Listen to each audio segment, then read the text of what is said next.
advisor turned vocal critic, was indicted yesterday by a federal grand jury in Maryland. He is expected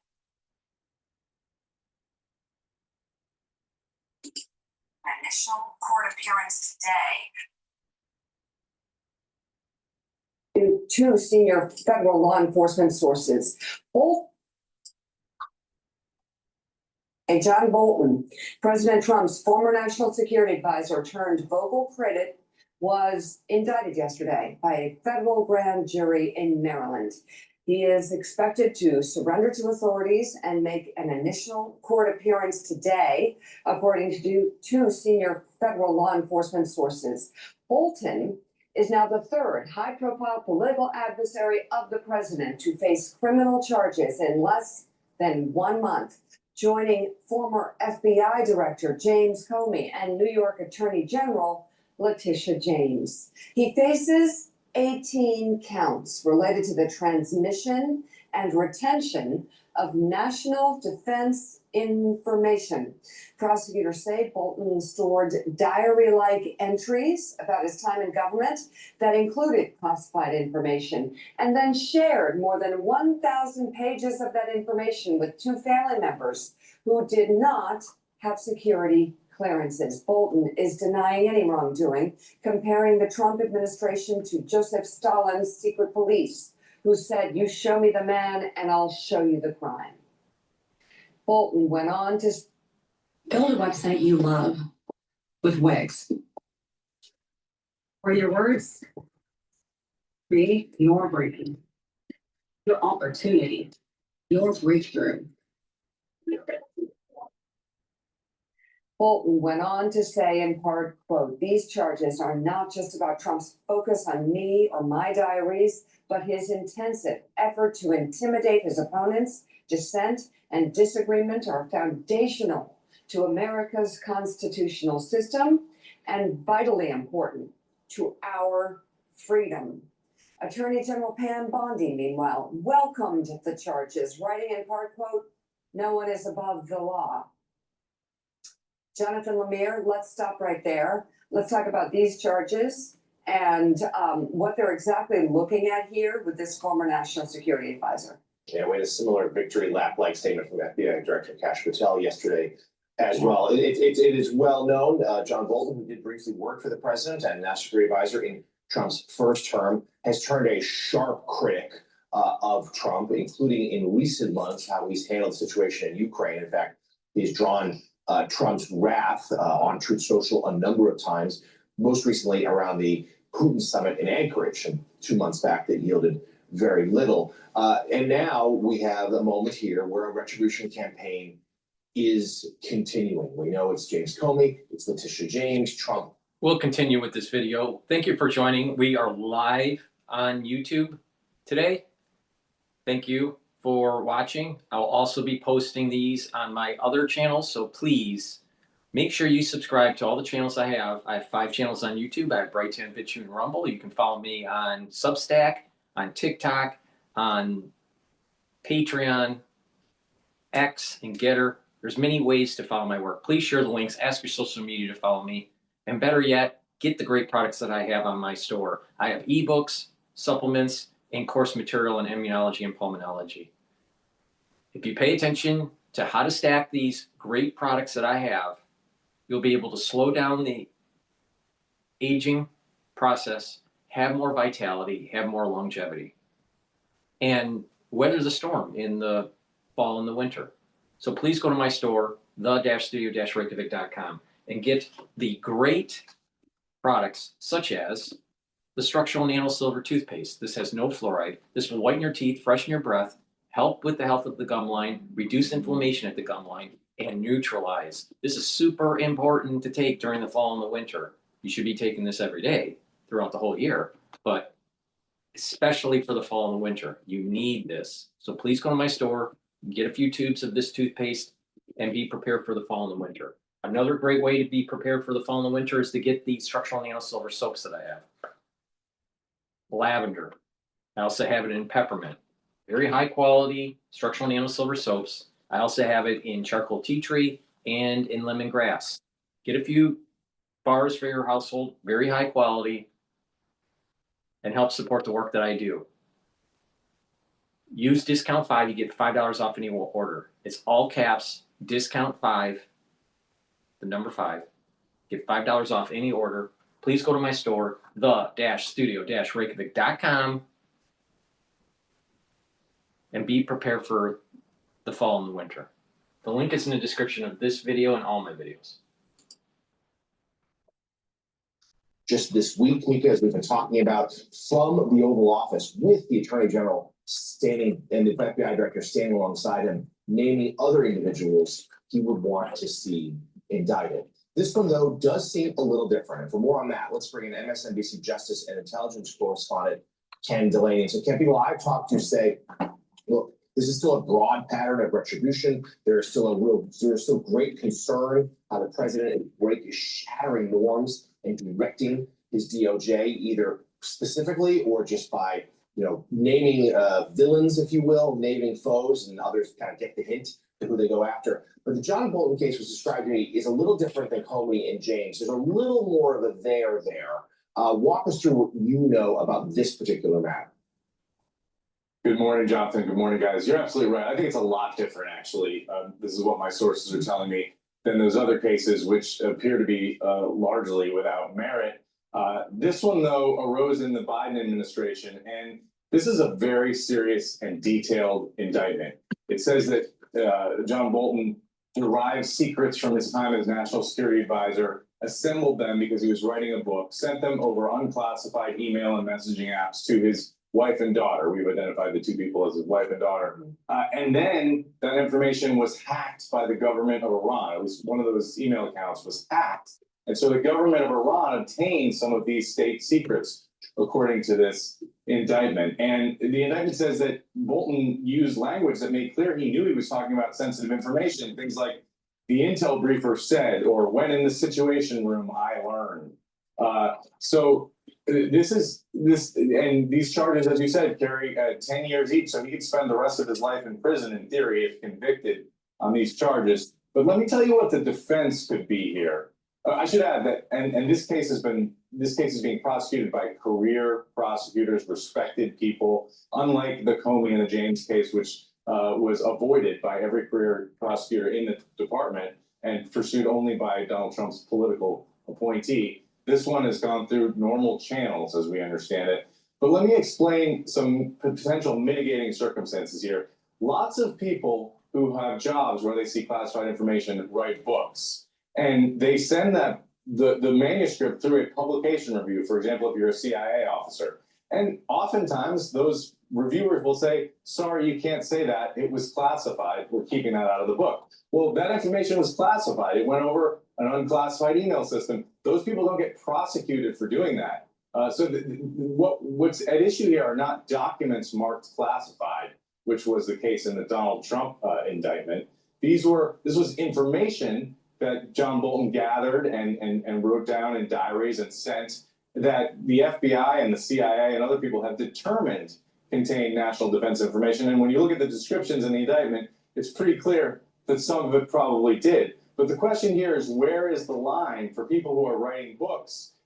John Bolton did go through the publication review process here. Now there's allegations that he ignored some of the suggestions from people about what to leave out of the book. But there's a lawyer named Mark Zaid who represents a lot of people who write books. And what he was saying last night is that if you're going to prosecute John Bolton, you got to prosecute a lot of other people who wrote books and had potentially classified information on their email systems, which was then left out of the books, but which was actually sensitive. And the other thing is, Abby Lowell, John Bolton's lawyer, is saying here that this was not classified. This was information that he kept for diaries, and he said that the FBI has known about this for a long time, and that's true. This arose in the Biden administration, but what seems to be the case is that they did not know the extent of what was in at least one of his email accounts until they discovered that they discovered the material that Iran had hacked through a U.S. intelligence penetration of Iran. That's according to my reporting, and that's one of the reasons this case didn't go forward in the Biden administration, because officials were concerned about revealing that penetration. The Trump administration has made a different calculation. They're okay with revealing it. They've revealed it now to the Iranians. But whatever penetration they had is now shut down. That's how badly they wanted to prosecute John Bolton. And that's where you can ask questions about whether this case should have gone forward, guys. Really important reporting there. MSNBC Justice and Intelligence correspondent Ken Delaney. Ken, thank you as always. And Ken makes the great point here. There is, there are differences between Comey and James cases in this one. These are career prosecutors. This is an investigation that's been going on for a long time. There does seem to be, at least per the indictment, some evidence of wrongdoing, but it's about selective prosecution. It's the idea like this is something that a lot of people in Washington who have high-level jobs, access to classified information, have to deal with. But yet it's just Bolton, a Trump critic, who's the one facing potentially now criminal charges. Amazing how MSNBC is so focused that John Bolton is being targeted by the Trump administration. There are others that are just like John Bolton. Really?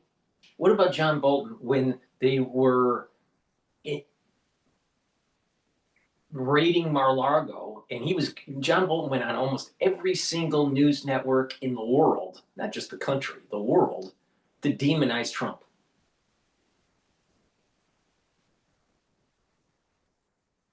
And the thing is that Trump was allowed to have these classified materials because he was the president of the United States. Hillary Clinton wasn't supposed to have classified materials.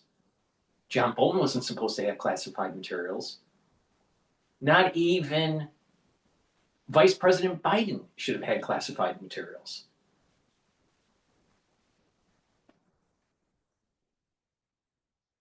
But they'll find ways to demonize Trump because it's MSNBC. But when Trump was being indicted or being investigated, right?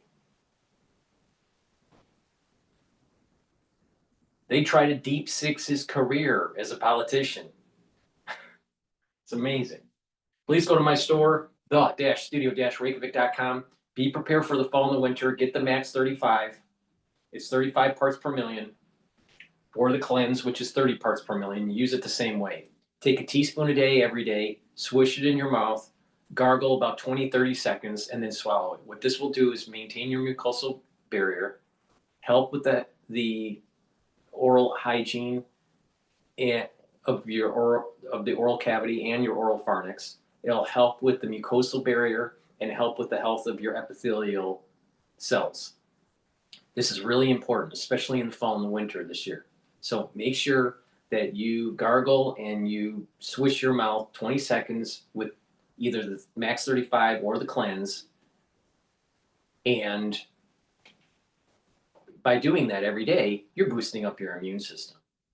Now, if you're not feeling well or someone around you is not feeling well, take a tablespoon or two a day and then go back to your maintenance dose when everything's all clear.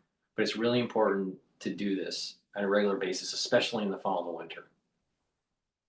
I've been doing this protocol for over 5 years. So please go to my store, the-studio-reykjavik.com. Also, something that's really important to get to boost up your immune system is taking the magnesium and zinc. Magnesium and zinc will boost up that immune system and help with brain function. Magnesium also increases the efficacy of vitamin D3. Vitamin C and magnesium will help with your skin, your immune system, and your brain function. So please go to my store, stack these together, especially in the fall and the winter, and boost up that immune system. Please go to my store, use discount 5, you get $5 off any order. All caps, discount 5. All right, now we're gonna go to CNN talking about the mayoral candidate debate that happened yesterday.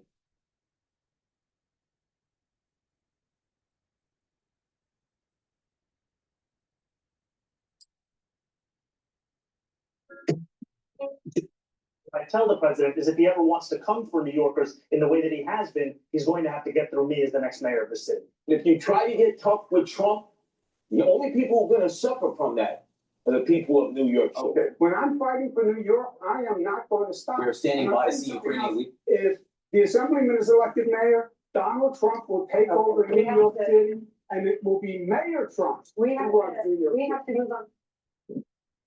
President Trump loomed large tonight over the race to become New York City's next mayor. In the first general election debate that we saw, it featured the Democratic nominee, Zohran Mamdani, the former governor, Andrew Cuomo, who is now running as an independent after losing to Mamdani, and the Republican nominee, Curtis Sliwa, who, and as we watched all this play out, oftentimes on that debate stage, as they were taking questions, the political attacks turned very personal.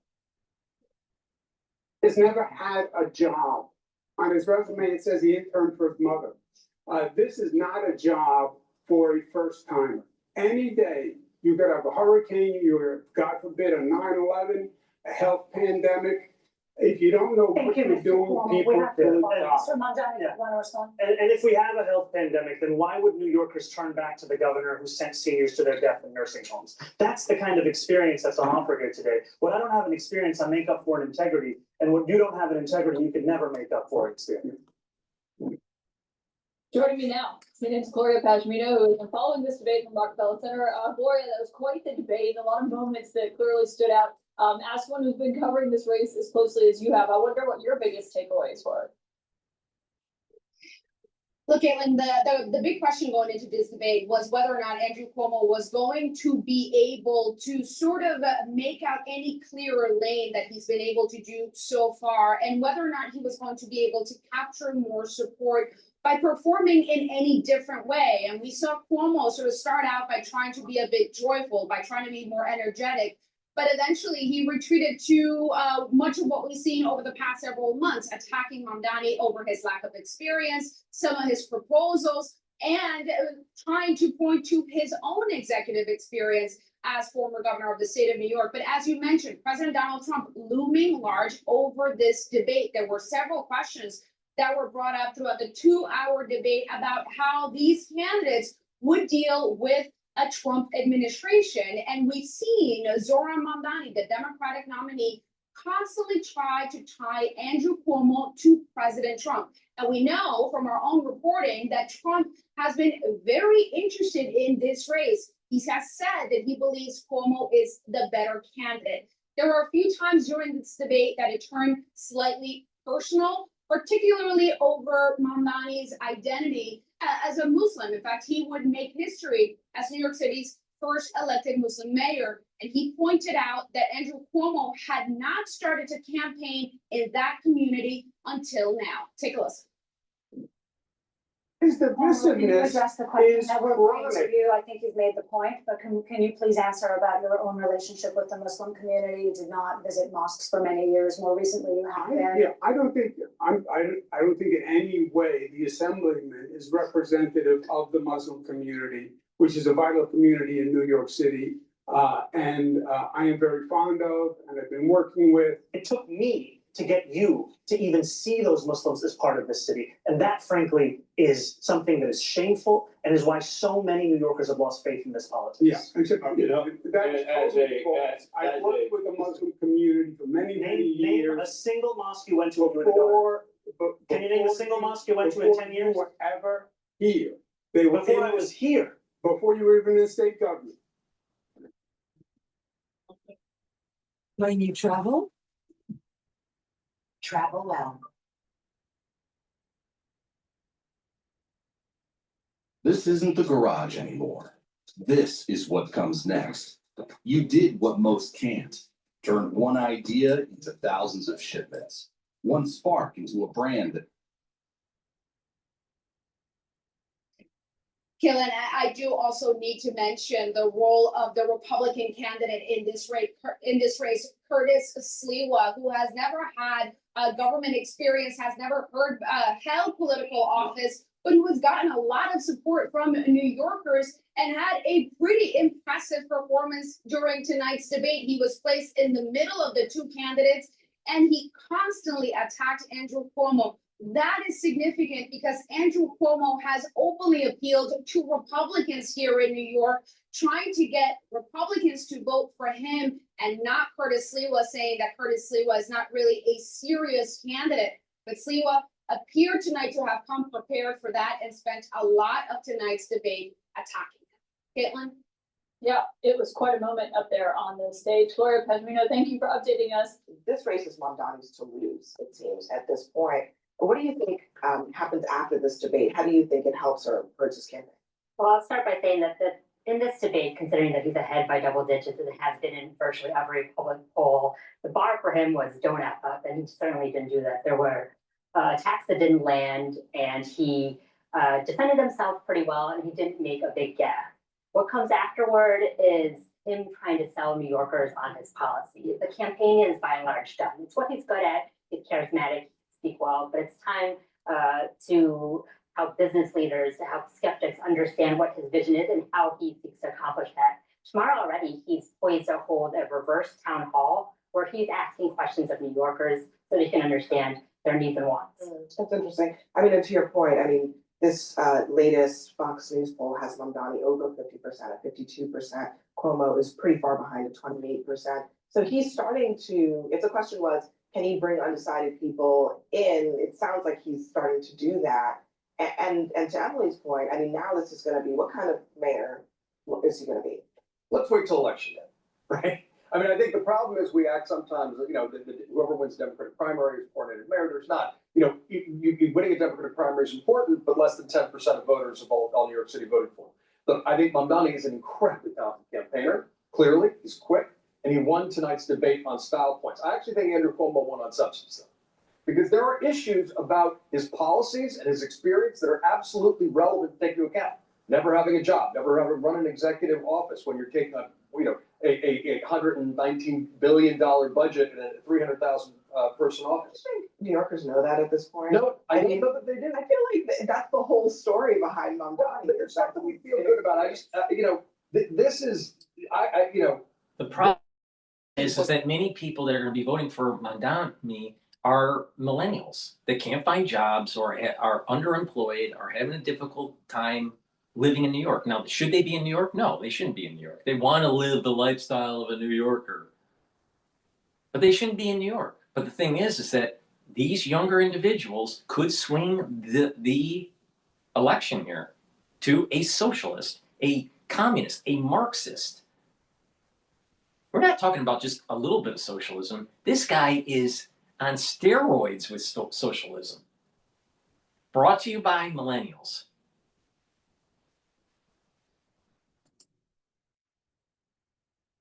There was a line tonight.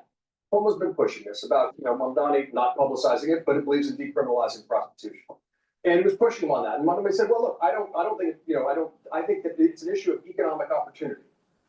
I don't know that that's going to land terribly well. And I also think that this is the OnlyFans users? Okay, I know that's actually a fair point because, yeah. I think you're right. I think America knows what his positions are. America knows that he's not particularly qualified. America knows the positions he's taken on as it relates to Israel. And I'm not sure the New Yorkers, by and large, are showing that they care. That his campaign style, his energy, all the things that go along with him seem to be outweighing all the negatives. And, you know, I know we have an election come up, but it doesn't look like Andrew Cuomo's catching up. I'm just saying, like, you know, we've seen polls be off a lot. I'm not making any predictions here. I'm just saying this is a hardcore executive job. And your policies matter. And your experience matters. And those are rational things to take into account when people go to the polls. And let's not count anything. Let me just play real quick. This is Trump's threat to New York if Mamdani wins. He's made this threat a couple times now. And, you know, I think New Yorkers probably also have to take this into consideration. We have a communist who's 33 years old, doesn't know a damn thing, practically he's never worked a day in his life. And he sort of caught on, right? And I'm not gonna send a lot of money to New York. I don't have to, you know, the money comes all through the White House. And if they're gonna be sending us stupid policies, I mean, communist policies, we're not gonna ruin one of our great cities, because we'll make that great. Can he do that? Should he do that? I mean. Well, I'm not exactly sure how much that every dollar passes through the White House. I'm not really sure how that. Apparently, this administration. Yeah, this is a man from New York, cares deeply about the city, concerned about Mamdani. Yes, he realizes the political positives that Mamdani's victory has in 2026. Yeah, for him, look, socialism seems to be the word of the day in New York, but it isn't outside of New York, and he's gonna be a huge benefit for Republicans. Affordability is the word of the day in New York across the country, and Mamdani is somebody who made that the central core of his campaign and never swayed away from it. So irrespective of some of the other style issues and policy issues where he may be somewhat problematic, affordability is what people are ready for. Affordability is always best thing, but good candidates and good campaigns matter when, and he's. It's about authenticity and affordability, and those are two things that Mamdani has pushed incredibly effectively. All right, let's take a Coming look to at the stage There's this another Friday. CNN. There's another CNN video dealing with Trump says he told Putin about the Tomahawk missiles during the call. But there's also a video that just was posted about Mamdani and Cuomo on Fox News. Let's play that one. But before we do, please go to my store, the-studio-reykjavik.com, and get the great probiotics that I have. I have it in veggie cap and also in powdered form. I prefer to take the powdered form because I take a lot of different supplements that are in a powdered form. But some individuals prefer the veggie cap. Both are very high quality probiotics that you should be taking every day. Make sure you drink it with filtered water. But you can improve your gut biome by taking these probiotics. And by improving your gut biome, you're going to be able to absorb your nutrients better. Your metabolism will improve. You'll reduce leaky gut syndrome. You'll have a better immune system at the gut level. Your mucosal lining will be thicker. Your concentrations of IgA, which is a type of antibody, will increase. You'll have better sleep. And when you have better sleep, you'll be well rested. You'll consolidate memory better. You'll be getting rid of brain fog. You're detoxifying your central nervous system when you have good sleep. In addition, you'll have a better communication with your gut and your liver. So your metabolism will work better, your liver will function better, and your skin will improve. So please, good health starts at the gut. So please go to my store and get the probiotics and take it with the complete multivitamin. This complete multivitamin is easy to digest and has the multivitamins that you need as cofactors for enzymatic activity so your cells are performing the way they should be. And when you're doing that at the cellular level, then your tissues and your organ systems will perform better. This is the foundation of my anti-aging protocol, taking this multivitamin and the probiotics, and then you build off of it. When you build off of it, you add the Max 35 or the cleanse that will boost up your immune system. The second pillar, C60, soak up those free radicals, bring down inflammation. Turmeric, ashwagandha, and lignans brings down inflammation, boosts up your immune system, and helps with your vascular system and brain function. Because by bringing down inflammation at the cerebral level, you're helping your neurons, you're protecting your neurons. And taking Boomer Boost will boost up your energy levels and rev up your metabolism. When you pay attention to the foundation, those 4 pillars, you're targeting all the major components of aging. When you're targeting those, you're slowing down the aging process. So please go to my store, take my advice, get the great products that I have. And also, I've partnered up with Rainbow Herbals and we've developed these deodorants. You can get it in peppermint, lavender and tea tree, or citrus. It's for males or females. It has no aluminum, no baking soda. It's made from essential ingredients from the Himalayas. Very high quality ingredients. You use it as a daily deodorant, but will also help to detoxify your body. And when you detoxify your body regularly, you're helping your immune system and your endocrine system. This is very important, especially for the fall and the winter season. Please go to my store and get the great deodorant bars that I have available. All right, let's play Fox News and their take of Mamdani. I ordered 200 hand-forged knives to my dorm room and built a Wix website to sell them. I'm Noah Rosen, founder of. Meanwhile, in New York City, mayoral frontrunner Zohran Mamdani lead is growing among likely and registered voters, according to Fox News polls. 52% of likely voters backing Mamdani, with independent candidate Andrew Cuomo trailing behind at 28%. GOP candidate Curtis Sliwa polling at just 14% before the candidates met to debate their policies last night. And there'll be another debate, but last night was a big one. Mamdani faced a lot of pushback on how he plans to pay for his costly agenda that includes rent control, universal child care, and free and fast buses. Tell New Yorkers tonight how you're going to pay for all of this in 1 minute if you can. Look, a lot of people have called even my campaign a non-starter when we first began. And now I stand before you proud to be the Democratic nominee who got the most votes in city primary history. And I believe we will see the same thing with our push to ensure that we are taxing the wealthiest and the most profitable corporations. Plato warned us in The Republic, written a long time ago. We're talking about Greek philosophy here. He warned us of people like him. Because what will happen is that democracy will start to erode and you'll lead to tyranny. And this whole social democratic bullshit is going to lead us into tyranny in this country.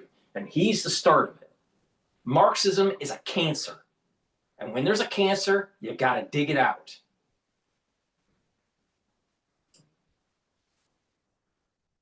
The fair amount that they should pay. But again, Mr. Mamdani, I know Governor Hochul indicated this week there may be some open windows, but more or less income tax on millionaires is off the table, according to the governor.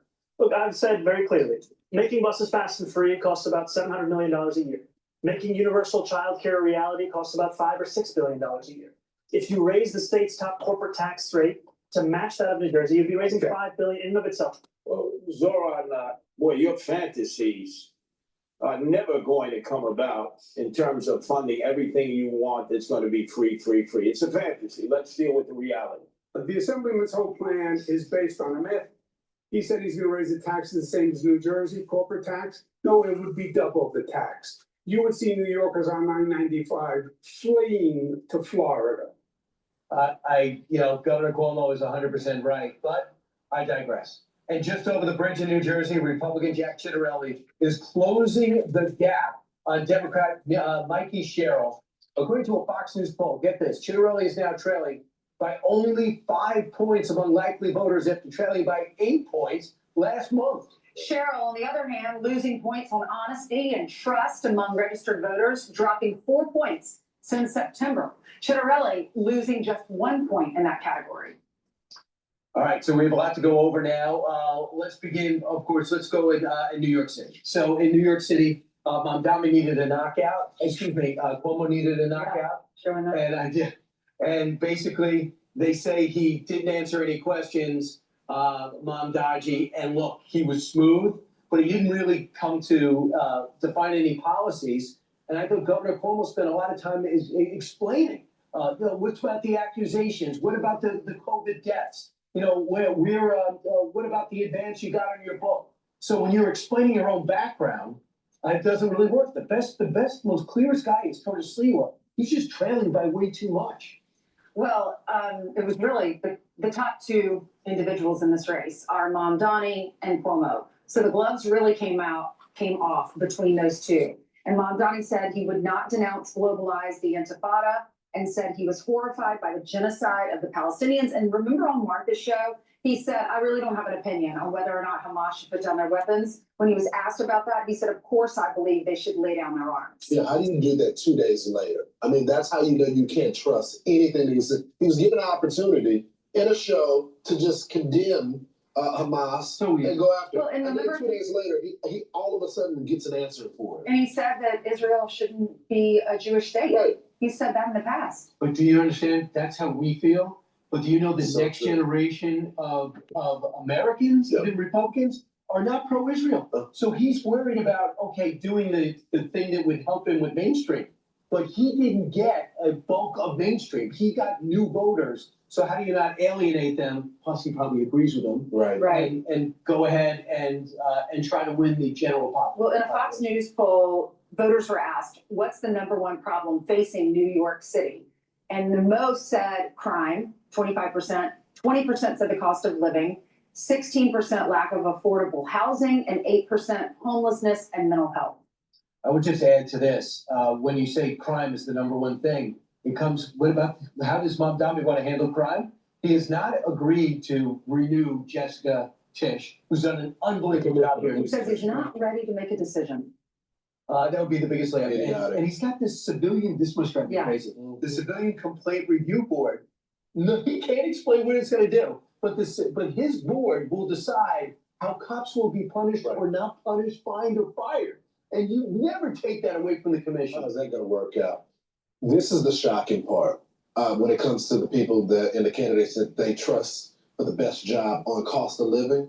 Mamdani gets it by 49%, Sliwa's at 17%, Cuomo's at 32% on housing, 49% is for Mamdani, 16% for Sliwa, 33% for Cuomo. And Ainsley, when it comes to taxes. Yeah. That's crazy. This is a Fox poll, and he's saying that Mamdani is considered to do the best job for crime.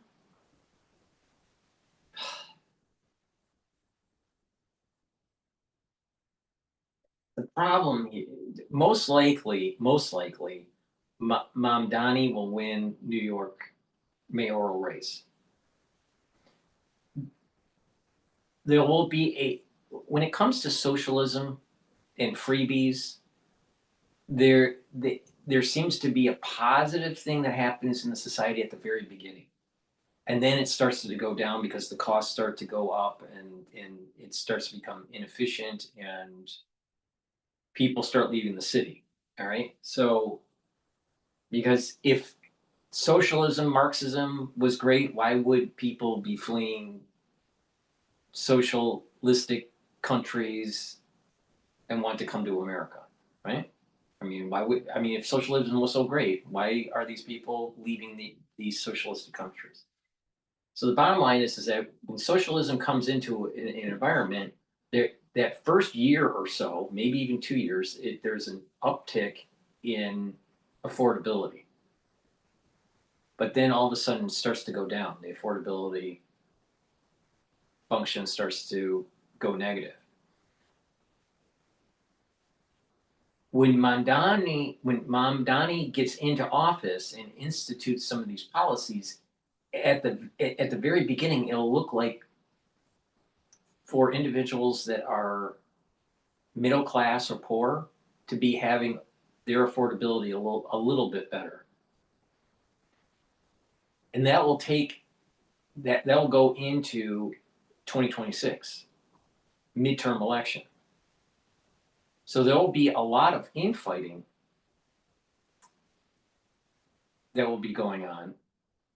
Well, not infighting. There'll be a lot of rhetoric between the Republican and the Democratic Party during the midterm election about this socialism, this democratic socialism. If Mamdani is successful for that first few months of his administration, going into the several months into his administration, going into the midterm election, the Democratic Party is going to say, look at what Mamdani can do to make it more affordable in a city, not realizing that after the midterm election, that's when you're going to start seeing things starting to go sour in New York.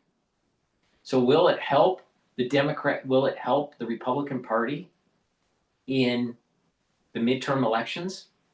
If they can demonize socialism enough and Mamdani is unsuccessful, then it will help the Republican Party during the midterm. If Mamdani is slightly successful with his policies in New York and the Republican Party fails to convince the wider public about the fear of Marxism and this democratic socialism, if they fail in the rhetoric, then the Republican Party will do worse in the midterms. Now, what will happen, either way, if the Republican Party wins the midterm election at the federal level or loses, what will happen is that in 2027, you'll start to see most likely the policies that Mamdani is instituting in New York starting to take hold that are negative. And that will launch a Republican Party that controls the legislative branch and the executive branch. So you may have loss of seats for the Republican Party during the midterm election. But in the long run, the Republican Party will most likely be able to use this as a test, a petri dish test, and say, look, socialism doesn't work, especially in the strongest economic, most viable city that we have in the United States. But I have a feeling that that first 7-8 months of Mamdani's administration, it may seem as though he's successful. Now, there may be some infighting that goes on between the mayoralship and the city council. If there is, then that will slow down the effects of Mamdani. Now, there's two parts to that. If they slow down the effects of Mamdani, then he's still mayor, but he's not able to institute his policies, and it keeps things stable. All right? But what also could happen by hamstringing Mamdani, things may get worse in New York in terms of affordability, and Mamdani can say, oh, you didn't help with these policies, and therefore I wasn't able to help the city. And it may strengthen the Democratic case in the midterm election. So there's a lot of variables here that we need to find out. Will Mamdani's policies be successful at the very beginning? If not, then he's a dead duck. All right, and the Democratic Party is going to lose in the midterm election if he's out of the box failing. Usually, socialism doesn't fail right out of the box. Socialism is somewhat successful for that first 12 months. Then all of a sudden, it starts collapsing, and it collapses fast. But if you have Mamdani in a high-profile election like the mayoralship for New York City, it launches this new ultra-left wing of the Democratic Party. So this was the reason why keeping him out of the mayoralship is so important. But unfortunately, it looks like he's going to win because Cuomo is not a strong candidate. He's just not. He's not a strong candidate. And Silwa,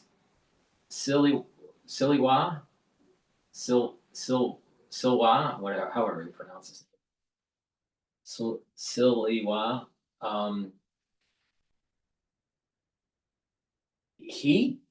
He's taking votes away from Cuomo. But unfortunately, Cuomo is a part of the establishment that people do not want to bring on. He would fall. I guess he would fall into one of the younger boomers. He's not Gen X, I don't think. I think he's in his 60s.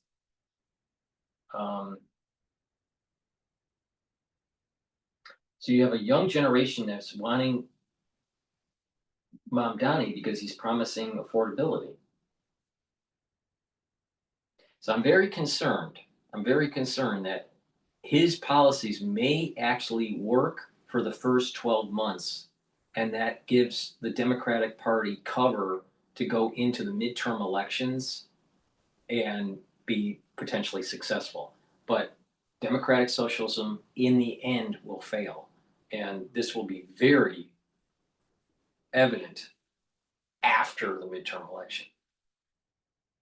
And so it will be very positive for the Republican Party in the general election of 2028. But I'm not so sure how this is all going to pan out for 2026 midterm election. The convention of wisdom is that it's going to be very strong for the Republican Party. But I'm not so sure about that. I'm not so sure.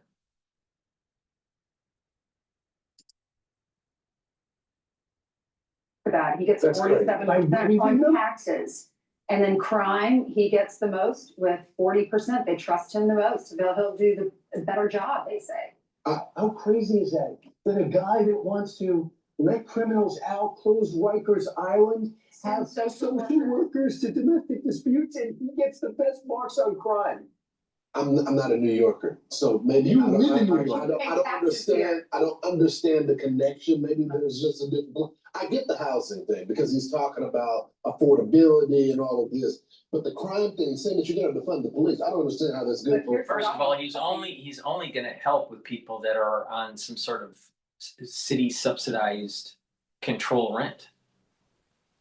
All right, but the affordability problem is even in that group of people that don't qualify for that.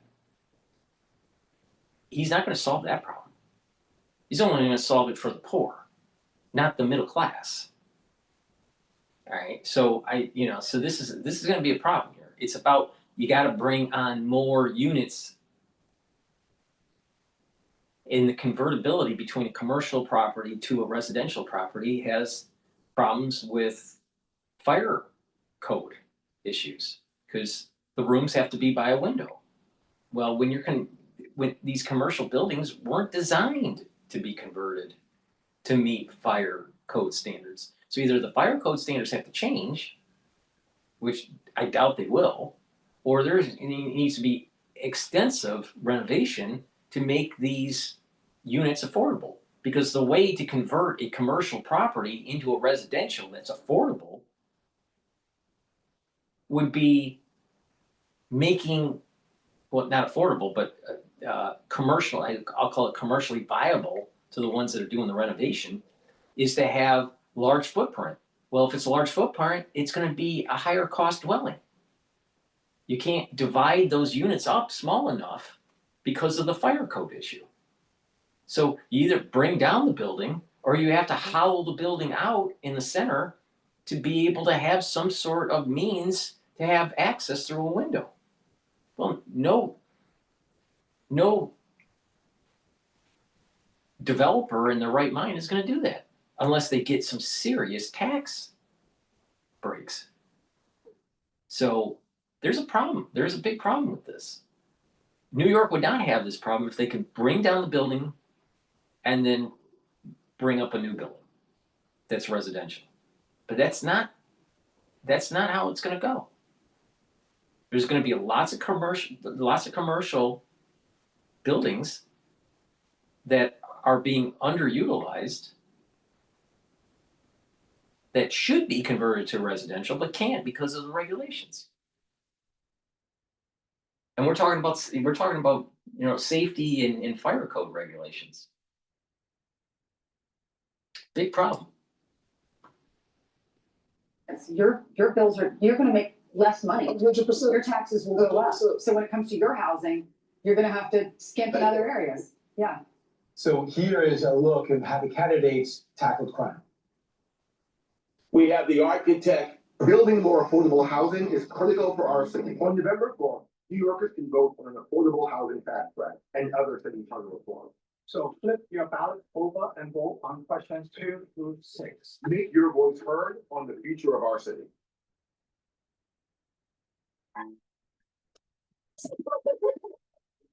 Every season brings new stories in your neighborhood. With Carrot, it's We have the architect and we have the apprentice of no cash bail, which has been a disaster.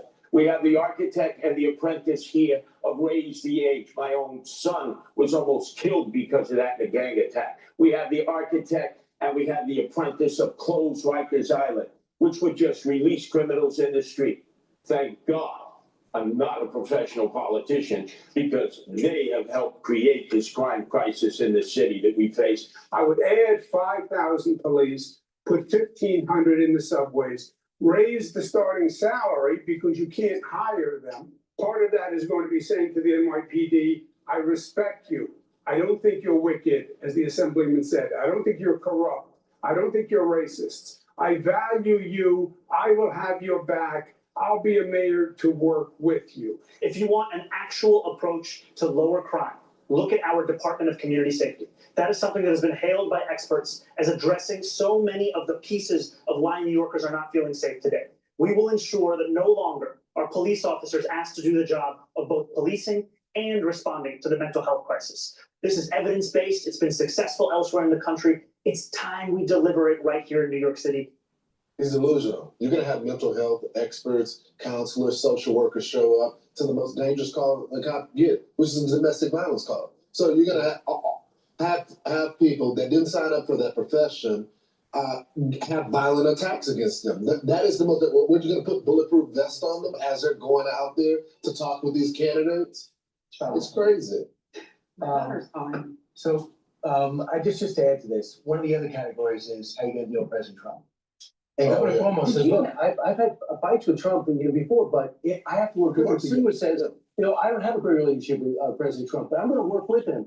I think that Mamdani is gonna be Princeton 2.0. It's everything. He's pro-sanctuary city. He's pro-illegal immigrants. There is gonna be, and we know they use the National Guard in the subways to make us feel better, hundreds of thousands of them. So when President Trump, if he wins, and when President Trump goes to crack down on crime, because this guy's going to let open the floodgates to Rikers and not arrest anybody, there's going to be solid friction. And as Cuomo says, are you an idiot? How can you possibly fight with a guy that has billions of dollars in his coffers to give you or not give you? You have to work with him. I just can't believe these polls. I can't believe so many people in New York are falling for this guy based on his policies. But I guess they hear in an area. There's not enough people that are conservative. There's not enough people that are conservative pushing back in New York. They're all a bunch of liberals, and they're pushing for Mamdani.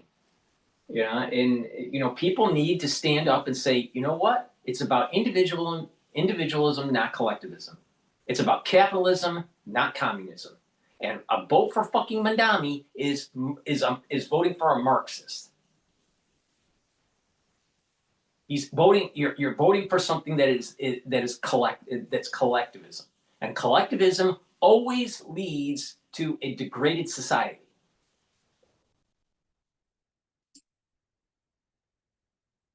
If they hear, oh, this guy's going to lower my costs, but every politician has said he should have done that when he was an assemblyman.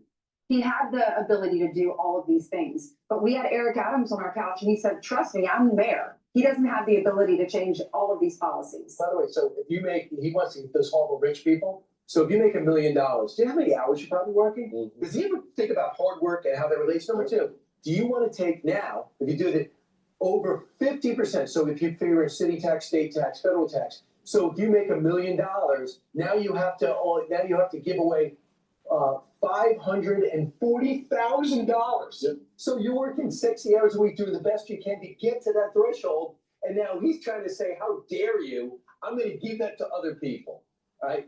That's just not the way our country works. I'm Steve Ducey. I'm Brighteon Channel. And I'm Ainsley Earhart. And click here to subscribe to. All right, so we're going to go to CNN talking about the Tomahawk missiles. Please go to my store, the-studio-reykjavik.com, and get the Goodnight Formula. Goodnight Formula has tryptophan, melatonin, GABA, and passion flower, so you can have the 5 cycles of REM sleep and deep sleep. So you're consolidating memory, detoxifying your central nervous system, and you'll be well rested. By having a good sleep, you're actually going to slow down the aging process. Please go to my store and get the Goodnight Formula. It's really important because in the next 5 years, for people that are 40 years of age or older, there's going to be about 30% of the individuals that that fit into this cohort group will probably get early onset of dementia. So you better start protecting your neurons now. Why is this happening? It's an aftershock of the crisis of 2020. Now, you can pay attention to me or not pay attention to me. I don't fucking care. But if you do pay attention to me, you're going to be able to mitigate the problem. Please go to my store, the-studio-reykjavik.com, and get the Goodnight Formula. Why? Because it's going to help to protect your neurons and slow down the aging process. Get the omega-3. Omega-3 will bring down inflammation and help with your lipid profile and prevent your red blood cells from sticking too much. Very important, especially during the fall and the winter. Why? Because of the S1 and S2 subunit that most likely you will get. Now, omega-3 also helps with your cardiovascular health. Super important. All right? Take it every day and help with your cardiovascular health, but take it also during the fall and the winter because there's something going around that a lot of people are going to be getting this year. Resveratrol. I've been taking resveratrol for decades. This will soak up free radicals, help with the health of the mitochondria. It'll help to boost up your energy levels, help to get rid of senesced cells, and help with youthful gene expression by taking resveratrol and stacking it with things like C60, NAD+, and ubiquinol, and even clarity factor and goodnight formula. Guess what? You're slowing down the aging process and helping your neurons at the same time, and that helps with your basal layer for your skin. You ever wonder why people that take resveratrol look younger? Well, I just told you why. Vitamin B complex. This will help boost up the health of your mitochondria and increase your ATP levels. Why? B1, B2, B3, and B4 help with the electron transport chain, and that's what increases your ATP levels. You need ATP because that's the major energy source for your cells. When you have less ATP, guess what? Your cells don't perform as well. Another thing that's really fascinating is that people that get older have less ATP. So if you have more ATP, you actually are slowing down the aging process. Vitamin B complex also revs up the metabolism. Guess what? When you get older, your metabolism goes down. So if you're revving up your metabolism, that slows down the aging process. And vitamin B complex has vitamin B12. That helps many things for your body, but also your neurons. So please go to my store, the-studio-reykjavik.com, get the vitamin B complex to help protect your neurons and rev up your metabolism. Get the omega-3 to help with your cardiovascular health. Get the goodnight formula to have a rested sleep and to help to protect your neurons and consolidate memory. And resveratrol for the youthful gene expression. Use discount 5 and you get $5 off any order. It's discount, all caps, the number 5, discount 5. You get $5 off. Go to my store, the-studio-reykjavik.com. Click the link in the description and buy the products.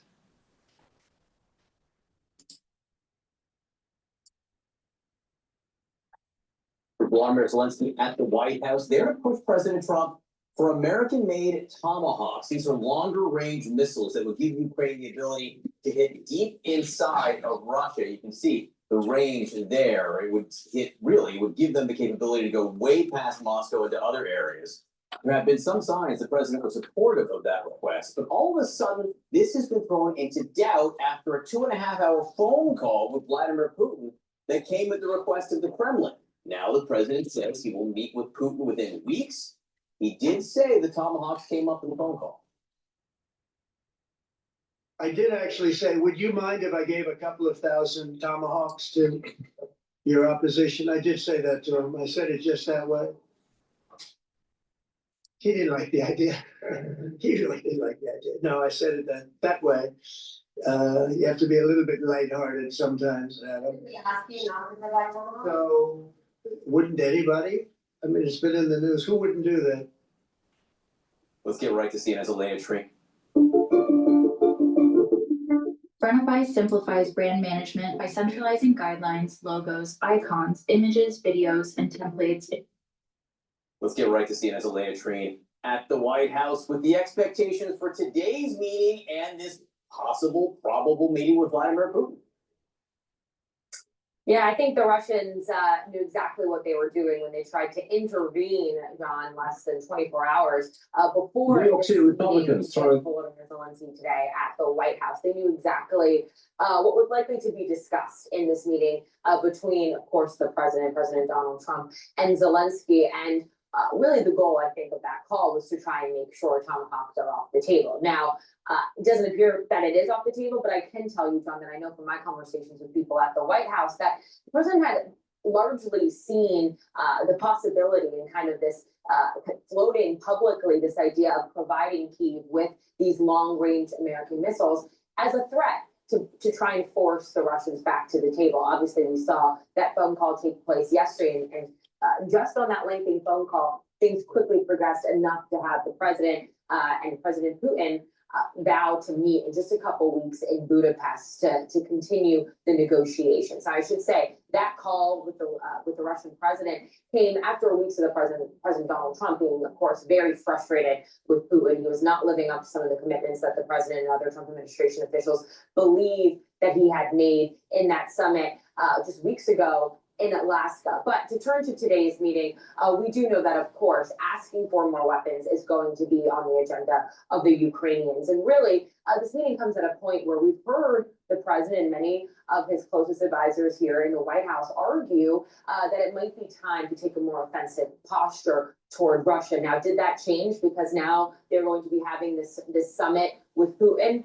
We'll see. I think it's likely to probably expect that they don't want to rock the boat too much as these negotiations are happening. And so we'll have to see what happens today. We'll have to see what the Zelensky asks, of course, and what Trump is willing to provide. But just to go back to the Tomahawks, I think it's important to know what exactly they do, because they would provide Ukraine with the ability to strike targets inside Russia at a long range, something that the Ukrainians haven't been able to do. But part of the reason they're so controversial is because they're American made and largely would likely have to be American operated. And that's exactly what Putin had brought up in his call with Trump yesterday. So a lot to watch for today as we expect Zelensky to arrive later this morning. Yeah, it's possible Vladimir Putin bought himself another couple weeks. At least by floating the idea of these face-to-face meetings. The latest train at the White House today. We're going to have to watch very, very closely. Thank you. Joining me now with more is Ukrainian Parliament member Alexei Goncharenko. Thank you so much for being here with us. Really appreciate it. So as we heard there, President Zelensky hoping to get those Tomahawk missiles from the U.S. when President Trump spent 2.5 hours on the phone with Vladimir Putin. How did that call change the mood in Ukraine overnight? Hi, and really, like, the new hope is born, I could say, because we see that President Trump actively involved and he is actively working on establishing peace in Ukraine, and that is great. Now his hands are free after the success in the Middle East, and I hope that this success will lead him to next success, stopping the war in Ukraine. Also, we see that Trump understood what language works with Putin when now he speaks much more tough about Russia, and when he speaks about possible delivery to Ukraine of Tomahawk missile, when he speaks about India stopping buying Russian oil, and India is more than 1/3 of Russian oil export, so it's super important for Russia. All of this really works, and I think all of this made Putin to call to Trump, and all of this made Putin to agree for the new meeting. Yeah. And it's definitely this new meeting will be super important. And I think that if Trump will go out from this meeting without agreement and without Putin agrees to stop the war, that will be humiliation for Trump.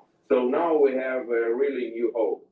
I'm interested that you say hope, because certainly, I mean, there were some fears expressed that Putin always seems to be able to talk President Trump down from acting. It seems like every time Trump gets tough on Putin, they have a phone call and suddenly he seems to soften. So are you not worried at all that that pattern will mean that Ukraine won't get the weapons you need to turn this war around? You know, all right, team, listen up. There's a national blood shortage. Who's got donation ideas? Chance of the President Suite? Classy. Dude, that's so much cheese. Save lives and help win your school $1 million.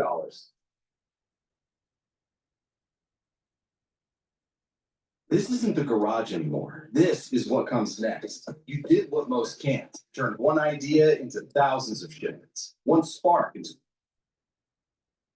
You know, we need to stop the war. We need to end this war as soon as possible. Yeah, the best thing would be just to completely defeat Russia. Unfortunately, for the moment, we are not on the edge of this. So we need to stop this war, and it can't be made without speaking with Putin. So it's clear that Ukraine can't speak with Putin. Putin will not listen to us, and Putin just wants to take Ukraine, not to speak with us. So it's only Trump and Chinese leader, so it's only American leader and Chinese leader who can really make Putin to stop the war. I think that China is not interested in this. So United States of America is our main hope. And that's why, yes, we have concerns. And yes, this meeting can go different ways, but still it gives us a chance It gives us the hope. And once again, I think for Trump also understands that if he will meet Putin for the second time in several months without any result of stopping the war, it will be already humiliation of him, Trump, and United States. So I think Trump realizes this, and that gives us hope. Interesting. You say, you know, you cannot achieve peace without the US talking to Russia. Are you at all worried that this meeting will happen without Ukraine in the room, that these big decisions might be made without Ukrainian input? I know that today Zelensky is meeting with Trump, so he has an excellent opportunity to explain to President Trump what is acceptable for Ukraine and what is not. Definitely, I would like to see Ukrainian president also to be in this room, but probably it's not possible for the moment. And once again, it is more, when I heard after Alaska summit about possible meeting Putin with Zelensky, I didn't believe in this. First, I didn't believe that this meeting will happen, and as you see, it didn't happen. But also, even if to imagine that this meeting would happen, I don't believe this meeting can be fruitful. Because without United States, Russia should not be believed. Without United States, without guarantees of the United States, even if some agreement will be achieved, it will not be respected by Russia. So United States is absolutely essential. So I welcome the efforts of President Trump, and I hope he will continue. Interesting. We'll see what may come out of that Zelensky-Trump meeting later today. Alexei Boncharenko, thank you so much for. All right, we're going to go to Letitia James' coverage from Fox Business. Please go to my store, the-studio-reykjavik.com, and get the Clarity Factor. The Clarity Factor is going to get rid of that brain fog. It'll allow you to concentrate on tasks. Take it every day, drink it with filtered water, and over time, you're going to improve your dendritic connections. You're going to improve your neuroplasticity. You're going to be able to think faster. You're going to be able to have better memory. Please go to my store and improve your brain function by taking the Clarity Factor. Very powerful neurostack. Another great product to take to help slow down the aging process is to take Myotrol. Myotrol will help with the gene expression to build muscle. Do some resistance training, take the Myotrol. This has polyphenols, lignans, and flavonoids to help with the gene expression to build muscle and to maintain muscle. Myotrol will also help the health of your mitochondria, so you have the energy to maintain and build that muscle. Take this every day, especially if you're 40 years of age or older, male or female. You will also benefit if you're an athlete, younger or older, by taking Myotrol to help with strength for your sport. So please go to my store, take the Myotrol, and stack it with the Clarity Factor. Clarity Factor is a great neurostack, and the Myotrol is a great way to maintain and build muscle. A full support behind Michael Henry as he challenges Letitia James to be the next Attorney General. Michael Henry joins me now, sitting right next to me. Here he is.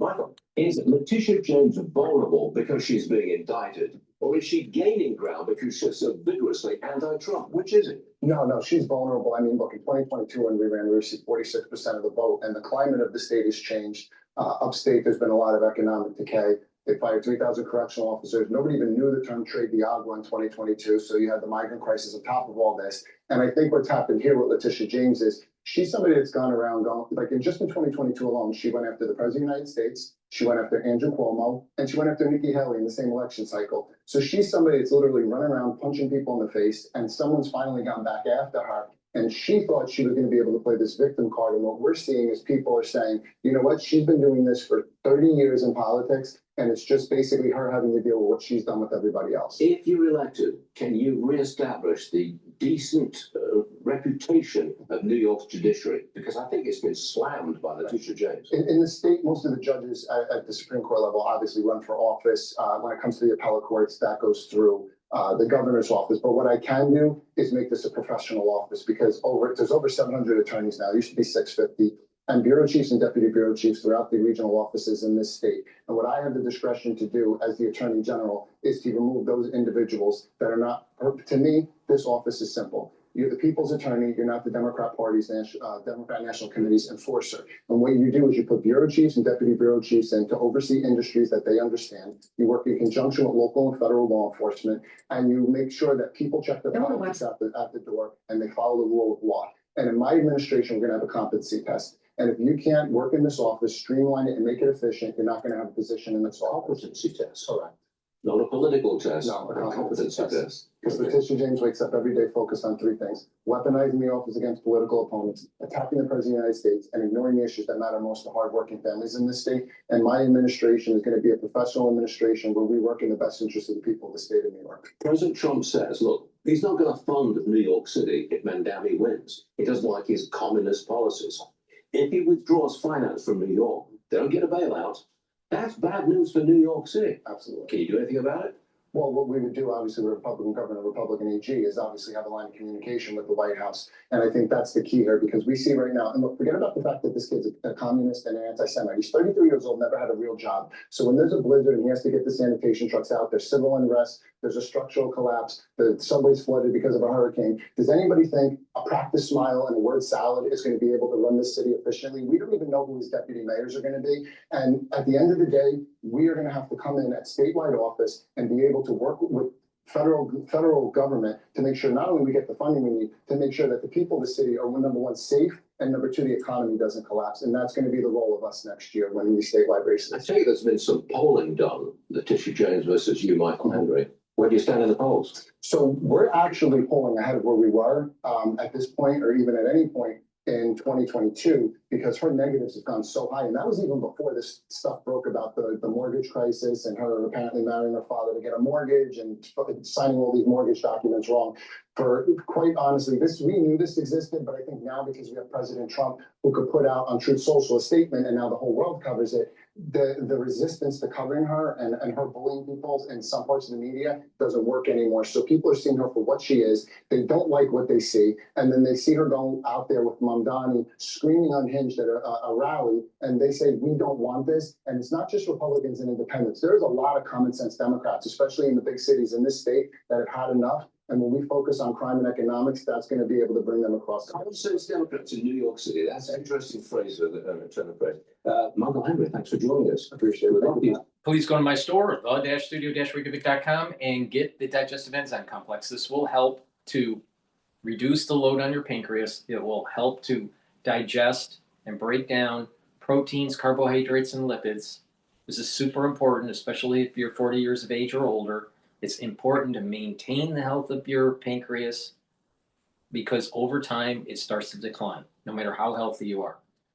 Also, this has bromelain in it, which is fibrinolytic. It's going to help to break up clots.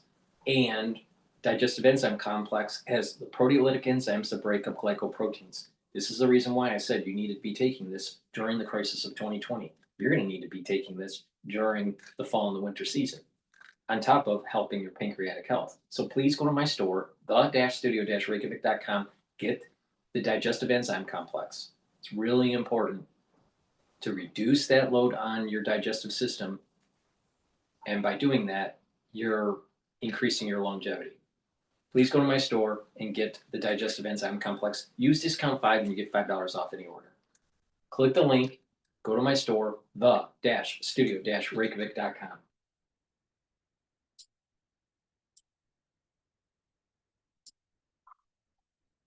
Reopened the government yesterday for the 10th time. Now the government shutdown stretches into another week. A House passed bill to keep the military paid while the doors are closed, also failing in the Senate procedural vote yesterday. House Speaker Mike Johnson warning service members will miss their paychecks at the end of the month if there is no movement in the Senate. Sources telling me the Democrats have agreed with the extremists to keep the shutdown in place until after the planned No Kings protest tomorrow. More than 2,000 people expected across the country protesting. I spoke with the president in the Oval Office yesterday about that. Watch. Mr. President, do you think that the government shutdown is all about this rally that's happening this weekend, the No Kings rally? I mean, some people say they want to delay it for the king. This is not a king. You know, they're referring to me as a king. I'm not. Right. No, but just so that Chuck Schumer could go and say, I'm fighting Trump. Well, Chuck is, at the end of the line. He's being beaten by everybody that they poll against. And I don't think it matters to him. I think he's just so dead that he'll do anything. They made one mistake. They didn't realize that that gives me the right to cut programs that Republicans never wanted. You know, giveaways, welfare programs, etc. And we're doing that, and we're cutting them permanently. We're cutting a $20 billion project that Schumer fought for 15 years to get, and I'm cutting the project. Joining me now is White House National Economic Council Director Kevin Hassett. Kevin, good to see you. Thank you so much for being here. Great to be here. What has been the impact on the economy of this shutdown so far? Well, so far, the economy is booming so much because of President Trump's policies that the marginal impact of the shutdown has been small. We're looking at the CEA estimate says it's about $15 billion a week, which is basically, you know, depending if they open up in a week or two, we're looking at knocking a tenth or two off of GDP. But there's so much good news happening in the world and so much reason to be buoyant and optimistic. And we see it everywhere in the data with, you know, capital spending booming and even employment in the household sector measures are doing great. That we think that the tenth or two, you know, it's not going to be visible. But if it continues, if they shut down for a month or 2 months, that really starts to move things because people aren't getting their permits. And so on, and even government workers aren't getting their checks. That'll show up in consumption, and so they need to start to do their responsible constitutional duty and get the government open, and then argue with us about what we should do on healthcare and everything else. But normal order is what's held in the U.S. You know, ever since we were founded, and we've got these radical left-wing people who are, you know, basically disregarding their Senate duty to keep the government open, disregarding their Senate duty to be the moderating force in Washington. And I think everybody in Washington is very frustrated with it. And as President said, he's got a lot more tools at his disposal. If after this March on Kings thing, the Democrats are still shutting down the government, then you can expect that the president's actions to cancel, you know, silly government programs the Democrats love and to take them away forever, that's going to ramp up significantly.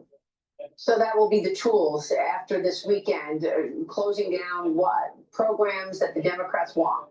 Programs, but you know, the bottom line is that we don't want anyone to lose their job. We want everybody to get back to work. There's already been a significant reduction in the federal workforce because of the work that DOGE and the president have done this year. And so we feel like the government has significantly improved in efficiency under President Trump's watch. And so what we got to do is get that government open and use the efficient government to start to serve the American people. There's new nervousness this morning and certainly this week in markets, Kevin, after this credit stress fears rattled the regional banking sector. As you know, Zions and Western Alliance both disclosed issues in borrower fraud. Zions reported a $50 million loss last quarter. Western Alliance is now suing a borrower. It says to recover nearly $100 million. Even Jeffries falling, tied to the bankrupt auto parts maker First Brands, now under DOJ investigation. And as you know, Jamie Dimon from JP Morgan has been warning of credit market excesses after a string of auto sector bankruptcies. What do you make of this, Kevin? Are these isolated fractures or are these signs of a deeper stress in the economy right now with regard to credit? I think it's Well, a right sign now, of the deeper banking stress. sector has very ample reserves. But one of the things that I think has spooked markets is that Will this be a Lehman event? No. But the problem is that the banking industry is over leveraged. And there's an AI bubble. So it's not out of the realm of possibility that a regional bank fails or needs a bailout, and that there is some sort of contagion that further exacerbates individuals being more prudent. They moved their money in cash, and you start seeing the burst of the bubble of AI. Now, does that mean it's going to happen this year? I don't think so. Now, if you look at today's trading, which is a Friday, all right, the S&P 500 is not doing so well. It's at 6,626. VIX is trading at around 24. Oil is suppressed.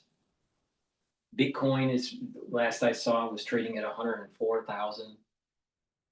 I'm not sure what it's trading right now at.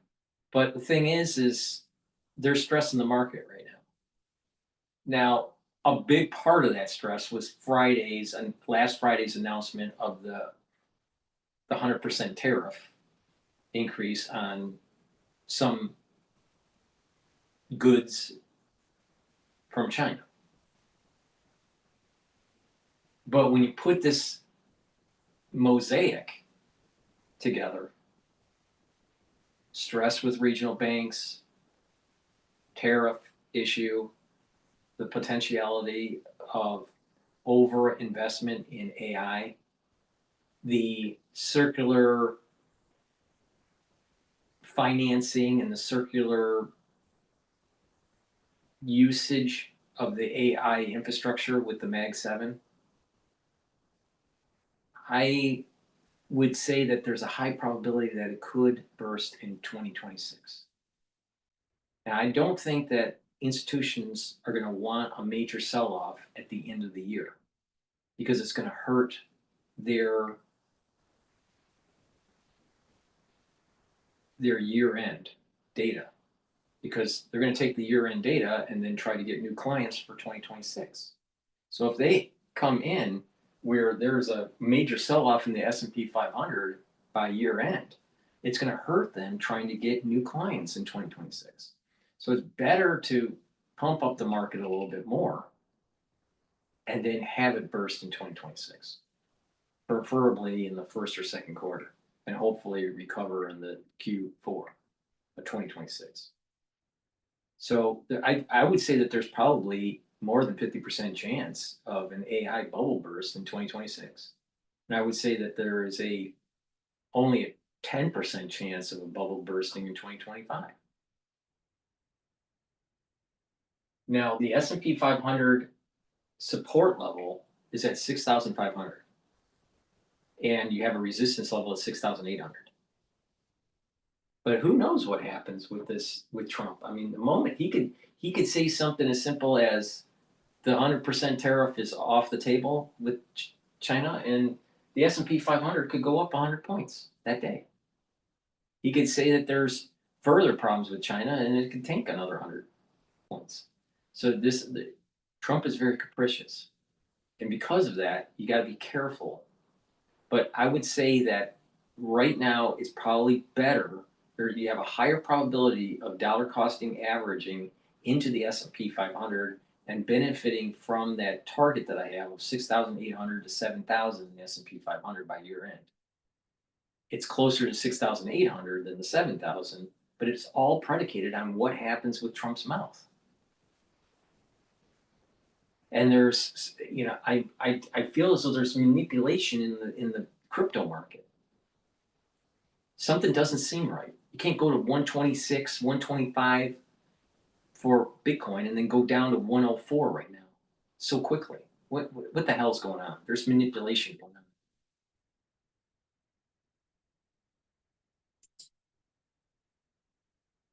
I was looking at these two anecdotes this week that the Biden administration, like everything, was asleep at the wheel on banking regulation. We had an almost serious crisis with SVB, and we've got other things that are kind of like messes that the Bidens left us that we need to clean up. But the good news is that we've got really talented, top-notch people in place cleaning things up right now. And so we're very optimistic that we can stay way, way, way ahead of the curve on this. We've got the very best people on earth working on it. People like Mickey Bowman at the Fed and Scott Beck at the Treasury. And so we think that the market should recognize that there's a new team in town, and this team is going to clean up the mess that the Bidens left us. Well, of course, then we're worried about trade as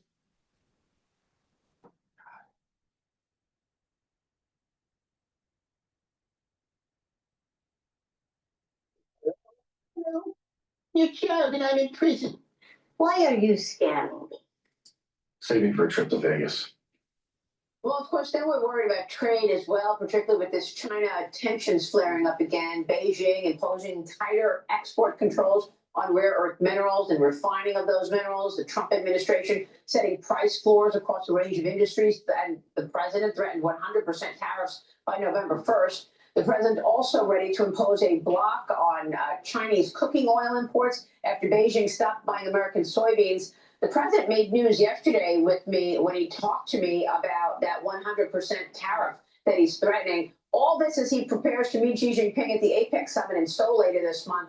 Kevin, what should we expect? I mean, China controls nearly 70% of the global rare earth supply when it comes to refined rare earth minerals. How much leverage does China have, and how is the administration going to deal with this?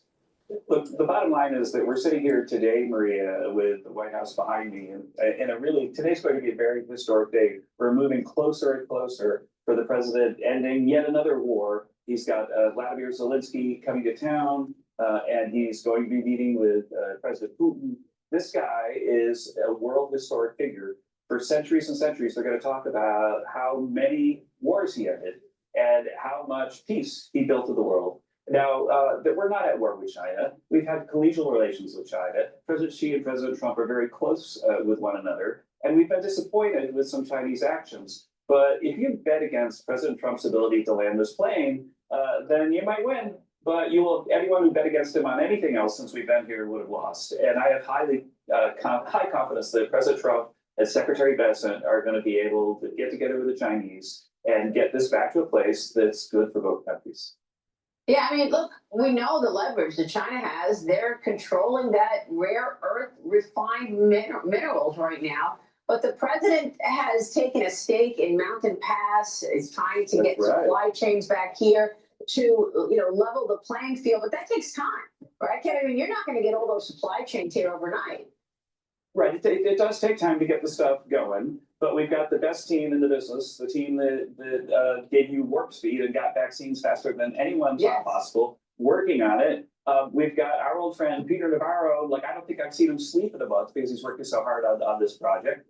And the other thing is that we've been checking in with the companies that are affected by this and checking how their inventories look. And I think that there's a lot of runtime and then a lot of uptime that you're going to see in the next 1 to 3 years. And so, China has a little bit of leverage right now. They could disrupt the world economy. Yeah, I guess if they shut it completely off. But then it would hurt them more than it hurts us. So we don't think they're gonna really do it. I think that this is a posture for negotiation. And if they're negotiating with President Trump, I'm highly confident that the interests of the American people will be served by the deal. And then there's the Fed, Jay Powell.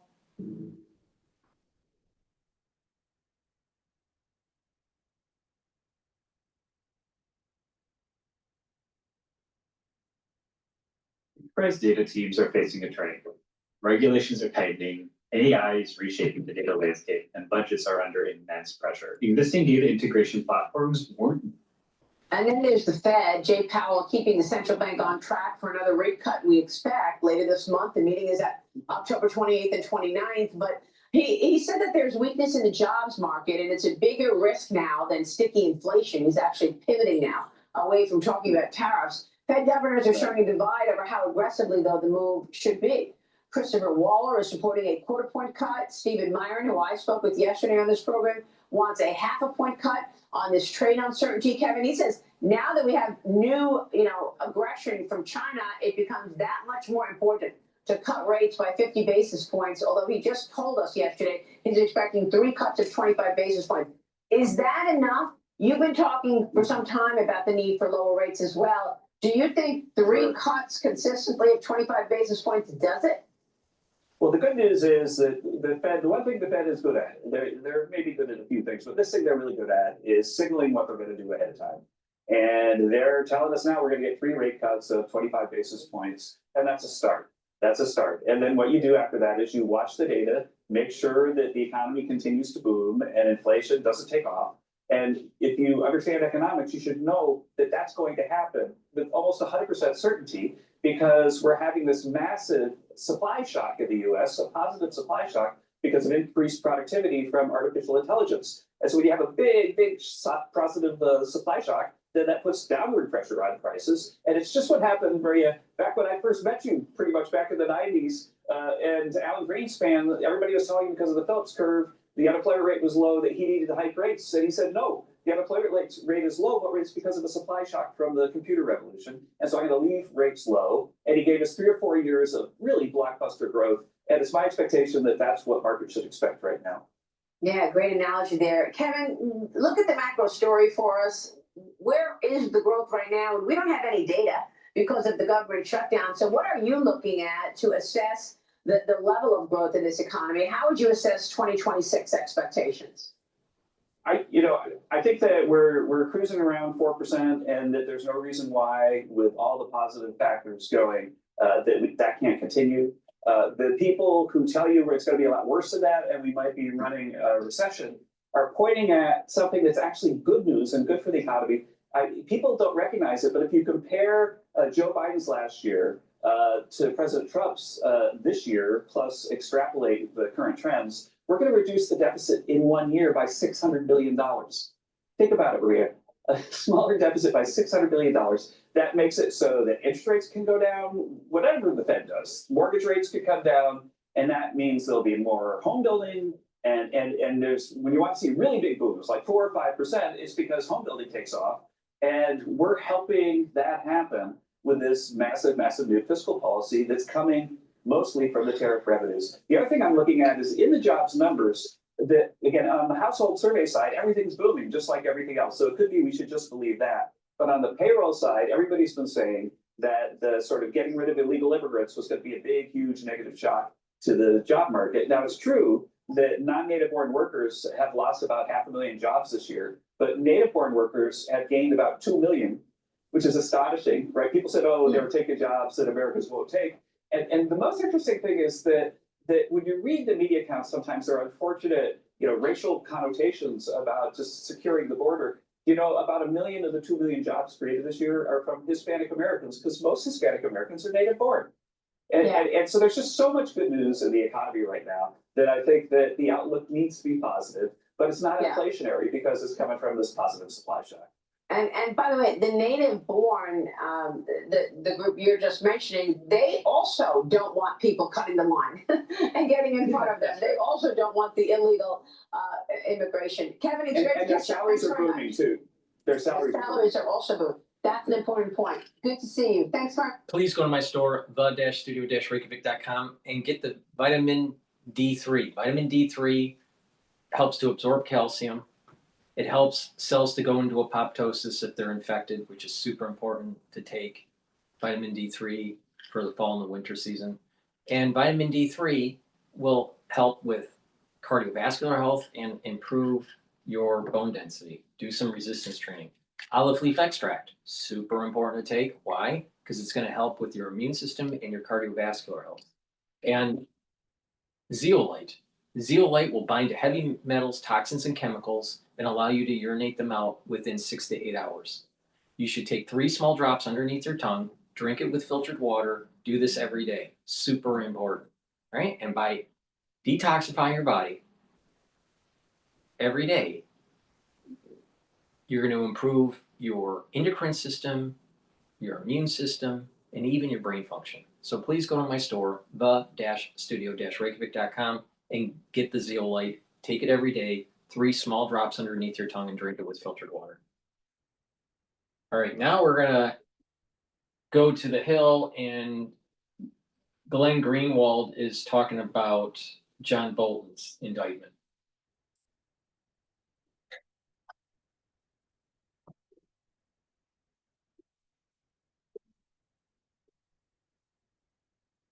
Federal grand jury in Maryland has indicted former National Security Advisor John Bolton on charges of transmitting and retaining national defense information. Bolton is actually in court as we speak. Prosecutors allege that Bolton, quote, abused his position as National Security Advisor to share information about his day-to-day activities with 2 people who were related to him and didn't have security clearances. Bolton allegedly shared more than 1,000 pages of such information beginning in April 2018. The indictment says that some of the information Bolton shared were top secret, classified details relating to national defense. Bolton allegedly shared this info in diary-like entries. The indictment reads in part, quote, at no point did Bolton have authorization to store or transmit the classified information that he sent to individuals 1 and 2 via his personal electronic devices and accounts, nor did at any time individuals 1 and 2 have authorization to know or store the classified information that Bolton gave to them. The indictment also mentions that in July 2021, a Bolton representative told the FBI that Iran had hacked one of the former National Security Advisor's personal accounts. The hacker then allegedly emailed Bolton and his representative saying in part, quote, this could be the biggest scandal since Hillary's emails were leaked, but this time on the GOP side. Bolton said in a statement that he was innocent and that he has devoted his life to America's national security and foreign policy. He also said he was President Trump's latest target, saying in part, quote, "These charges are not just about his focus on me or my diaries, but his intensive effort to intimidate his opponents, to ensure that he alone determines what is said about his conduct. Dissent and disagreement are foundational to America's constitutional system and vitally important to our freedom. I look forward to the fight to defend my lawful conduct and to expose his abuse of power." President Trump reacted to the news during a press conference. Let's listen to that. Food security is national security. Phosphate powers America's farmers, but global competitors like Russia and China threaten. Senator was just indicted by a grand jury in Maryland. Do you have a reaction to that? I didn't know that. You tell me for the first time, but I think he's, a bad person. I think he's a bad guy. Yeah, he's a bad guy. It's too bad, but that's the way it goes. That's the way it goes. Of course, many reactions are pouring in. A senior fellow at the Brookings Institute, Norm Eisen, wrote on Blue Sky, DOJ has lost any presumption of regularity, and after the Comey and James charges, I am very suspicious of the Bolton. Meanwhile, journalist Glenn Greenwald wrote on X, quote, "John Bolton spent his whole life demanding life imprisonment and even the death penalty for anyone mishandling and causing the leak of classified information until he was charged with it, at which point he screamed, 'Abuse of power!'" So, I'm actually interested to hear what you have to say about this, Niall. Not that I'm always interested to hear what you have to say, but it looks to me, and admittedly, I haven't gone over every exact detail of the case yet. We still have a lot of information to learn.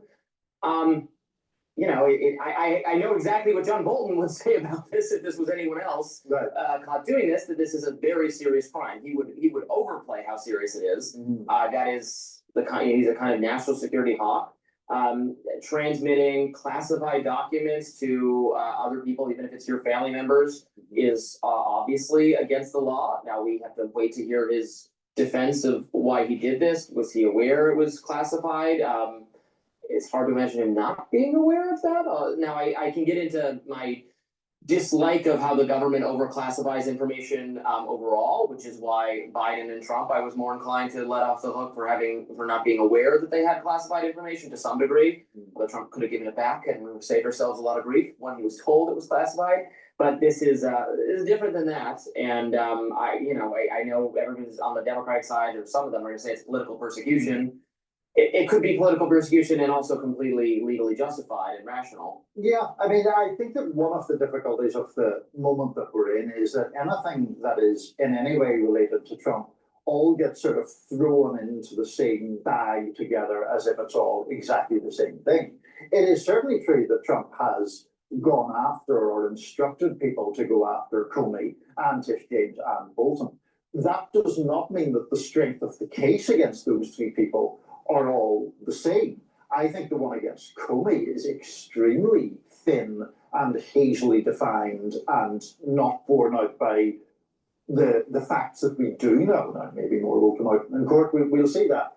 In Bolton's case, I mean, the indictment just has a lot more flesh on it. Yes. It goes into quite a lot more detail about what he is alleged to have done, why what he's alleged to have done would have been illegal, would be illegal, would involve the transmission of classified information in an illegal way.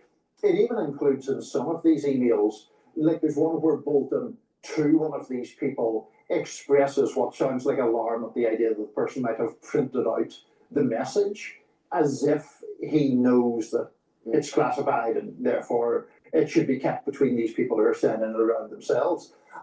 I think that the part of this is if the conduct alleged in the indictment was borne out, it just seems honestly as if Bolton was operating out of a kind of sense of entitlement, that he's allowed to do it in a way that he doesn't think that other people should be. I mean, I've mixed feelings about Glenn Greenwald, but what Greenwald said there, I would largely agree with. If this were someone else, Bolton would be up in high dudgeon about it, I suspect. Yes, a self-importance. He thinks he's Otto von Bismarck.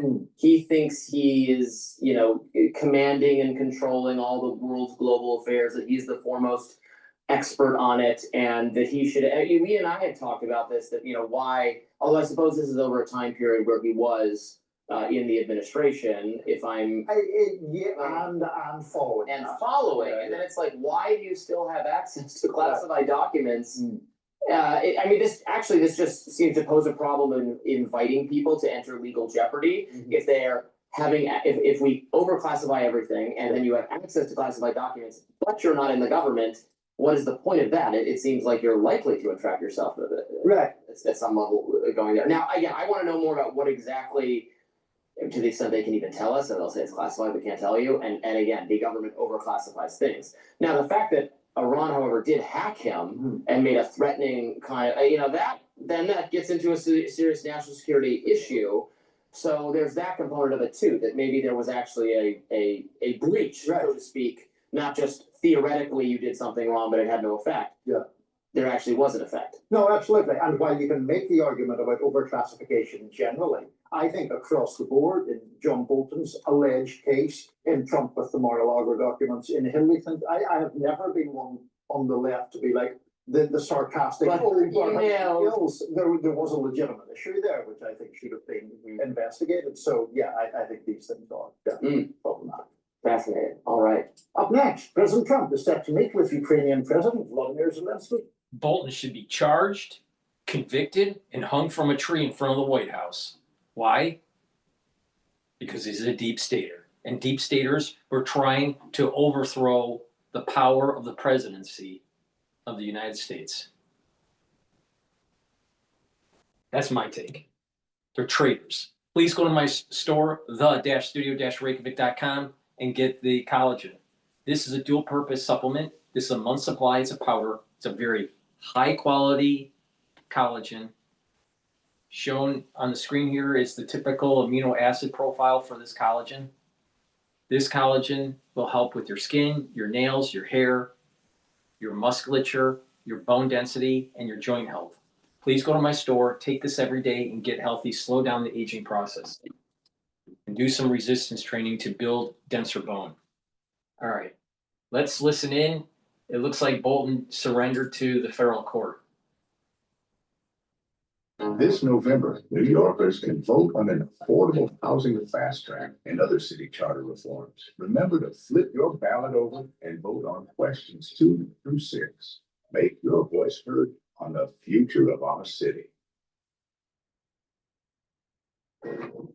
Former Trump advisor John Bolton surrendered this morning at U.S. District Courthouse in Maryland. Bolton faces 18 federal counts in the classified documents case. David Spunt is live from Greenbelt, Maryland on this for us this morning. Hi, David.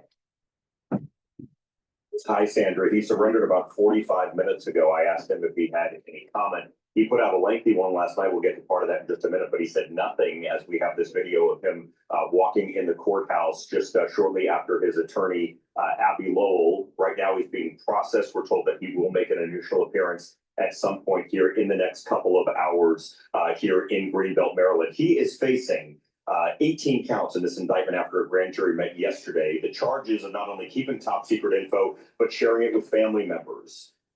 The DOJ says he sent diary-like entries about his workdays at the White House and shared information classified to the top secret SCI level, the most sensitive, shared them on messaging apps and personal email accounts with those family members. President Trump reacted in real time from the Oval Office yesterday to the indictment. I think he's a bad guy. Yeah, he's a bad guy. It's too bad, but that's the way it goes. That's the way it goes, right? That's the way it goes. We were there as FBI agents raided both the Maryland home of Bolton and the D.C. office at the end of August. His attorney, Abby Lowell, said many of these classified documents were cleared for use while he wrote his book, Bolton noted the prior DOJ did not charge him, though Fox is told he was investigated under the Biden DOJ. And the Bolton government's said in going a to have to statement come that back his former and boss Donald show. Trump, quote, "Now I have become the latest target in weaponizing the Justice Department to charge those he deems to be his enemies with charges that were declined before or distort the facts," end quote.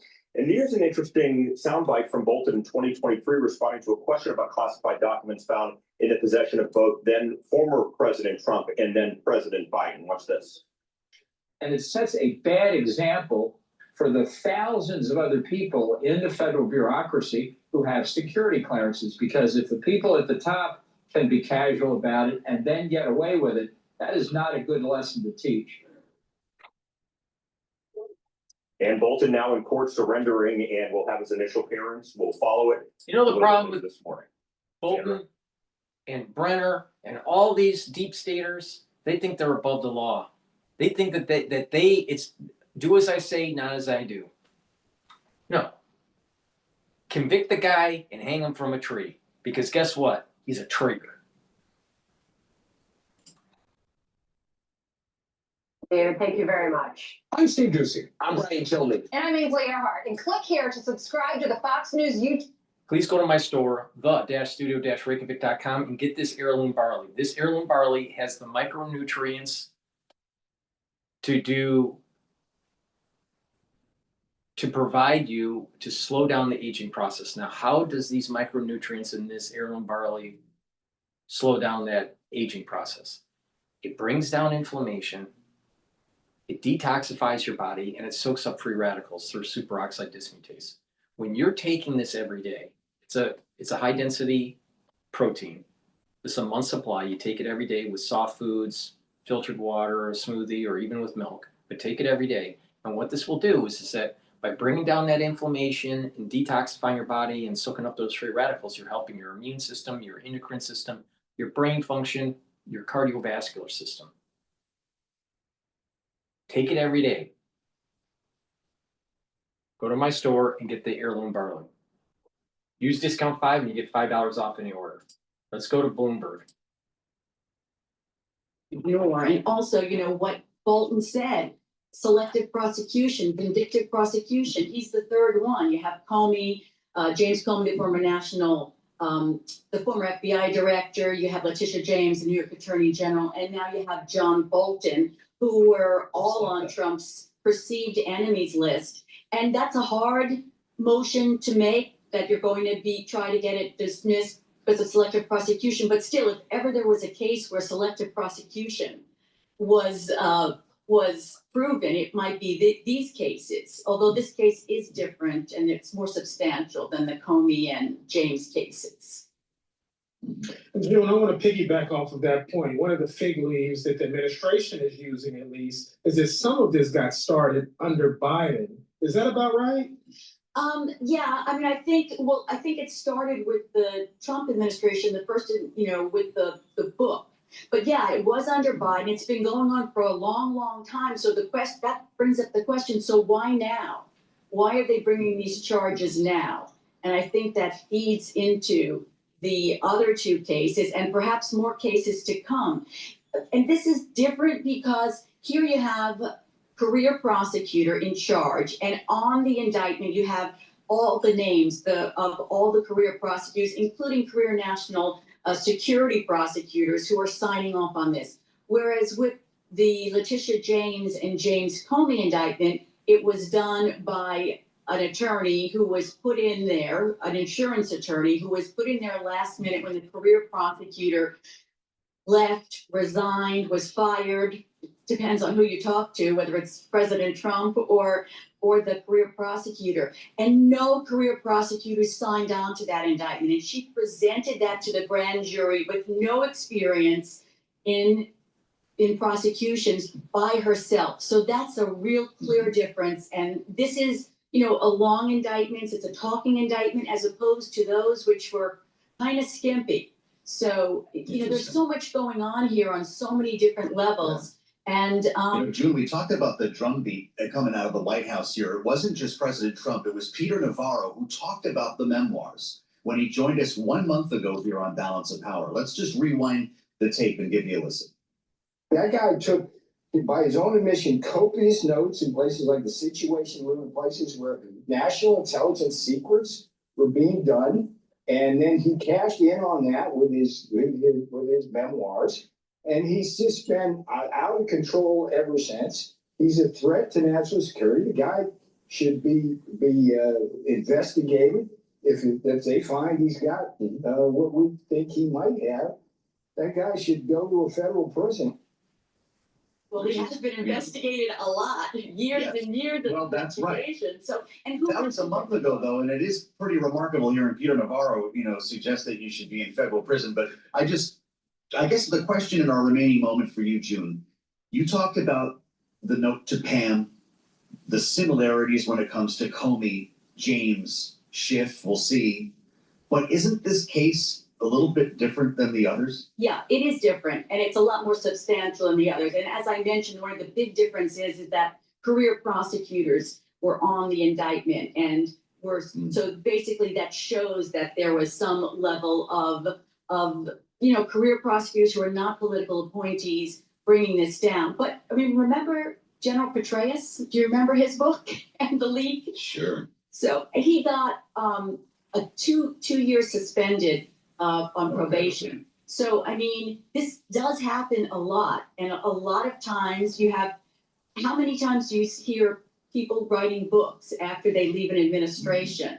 And are they taking notes about it? Yes, and some of them are national security experts. So, why are they prosecuting this particular case is a question, but it's going to be years, I think, before we find out any real answers. Wow. That means years worth of Bloomberg law talking about this with the great June Brasso. We've missed you, June. Thank you for being ready for this particular one. We've got another indictment and another not guilty plea from John Bolton. Alongside Mario Parker, I'm Joe Matthew in Washington. We'll turn to geopolitics in Ukraine next on Bloomberg.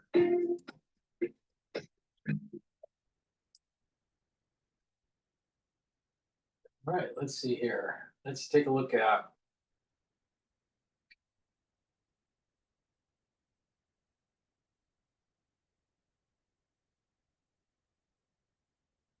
let's listen to Victor James here. Victor Davis. This isn't the garage anymore. This is what comes next. You did what most can't. Turned one idea into a brand that means business.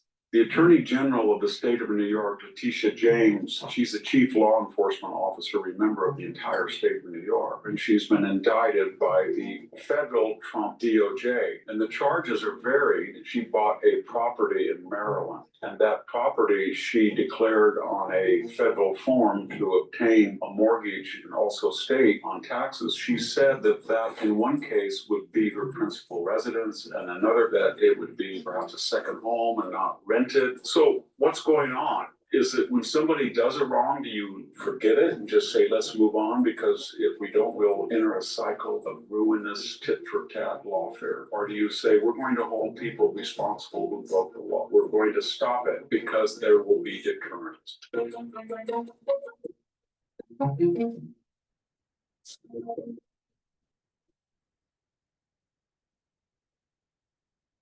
Hello, this is Victor Davis Hansen for the Daily Signal. The Attorney General of the state of New York, Letitia James, has recently been indicted by a grand jury. She's the chief law enforcement officer, remember, of the entire state of New York. And the charges are varied, but they can be boiled down to she bought a property in Maryland. And that property she declared on a federal form to obtain a mortgage and various other considerations that would also state on taxes. She said that in one case would be her principal residence, and another case she said that it would be perhaps a second home and not rented. And as early as 1983, she had applied for an income property where she maybe mistakenly, but she wrongly described the property's square footage and rooms as a rental. And more importantly, she allegedly put her father down as her husband in this 1983 application. So all of this is coming to the fore, and she's been indicted by the federal Trump DOJ, and there's been an outcry. And the issue is not, it doesn't seem to me, she has never said that I never made a mistake on these forms. I was always totally honest. I think her lawyer said she made some errors, but they were insignificant. And by the way, if you're the chief law enforcement officer and Attorney General of New York, you should never be saying anything otherwise that you live in New York. That's by statute. The Attorney General must have her principal residence. There's some indication that she waffled on that as well. So what's going on? The left says this is Donald Trump's revenge tour, that if it was not Letitia James, but it was just some other person, the federal government probably would not have looked at it. That's probably true. But on the other hand, Letitia James, who ran for the Attorney Generalship in 2018, ran expressively on a promise to get then President Donald Trump. She even said, I have my eye on Trump Tower. And by 2022, when she ran for re-election, she ran on a promise to get Donald. He's just reiterating what we know.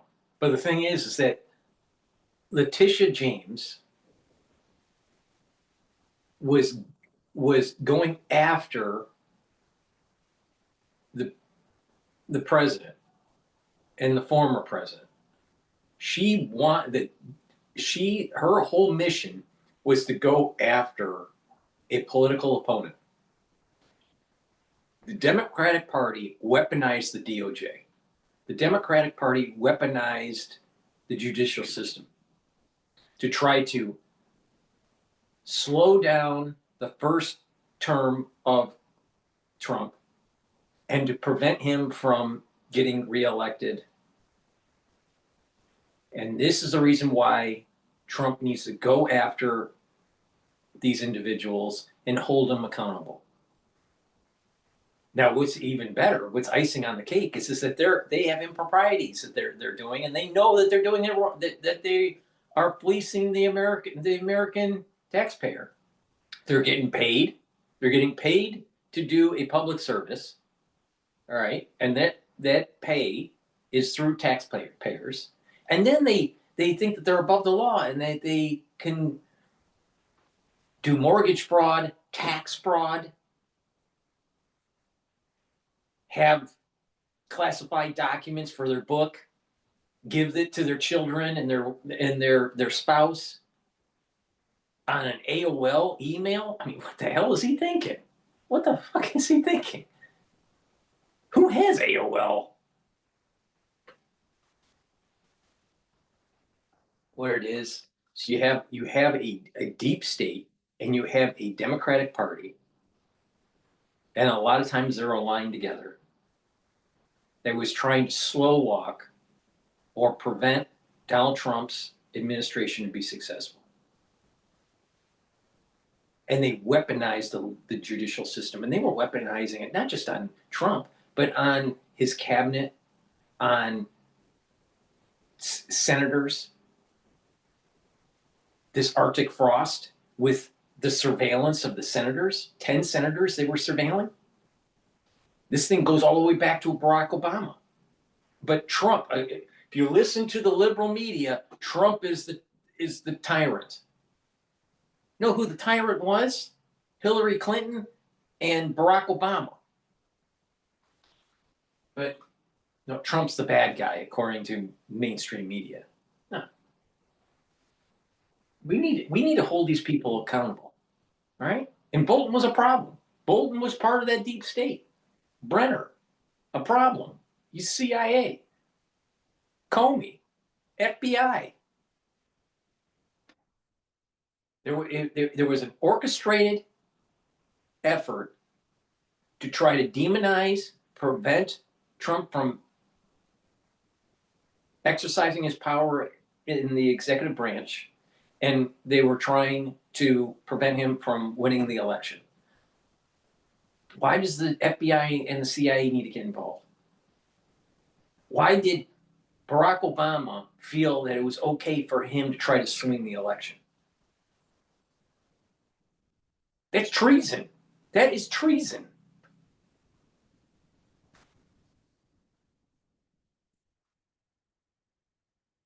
It was a racialized campaign. She mentioned his gender, the fact that he was white. She whipped up crowds, and she bragged to Al Sharpton that she was going to get Donald Trump. This was the chief law enforcement officer of New York. So when she filed suit in the courtroom of Judge Engoron, a well-known liberal justice, she got a New York jury to convict Donald Trump. And it was an outrageous settlement. And at one point, the fine was $500 million, $500 million, $500 million. That was a crippling fine that was never heard of. And remember, when she did file the suit against Donald Trump, which was eventually challenged at a higher court and all but thrown out, the gist of the case was that he had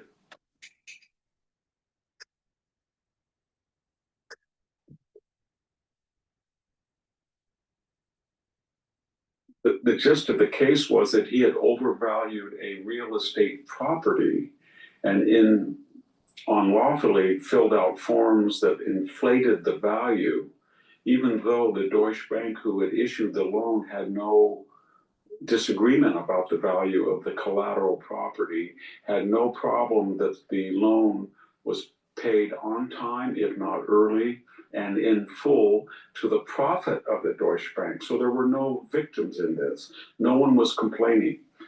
And yet she pursued it. What can we conclude? On the one hand, let's take the left view very quickly, that this is retribution, it's tit for tat, and if we continue this cycle, we're going to descend into a third world country status, where every time a particular party takes over control of the White House. The thing is that if you let the Democratic Party get away with this, they're going to do it again. And not only did they do it to the President of the United States and to his cabinet, they did it to senators, and they did it to average citizens. Look at what was going on with the females that were at the city council meetings, explaining that they didn't like what was going on with their public schools and what they were teaching. And they were considered right-wing terrorists by the FBI. The judicial system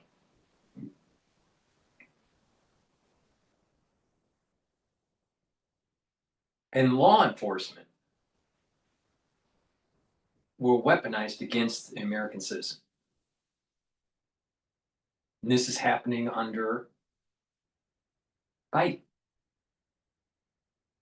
or whoever was running the show.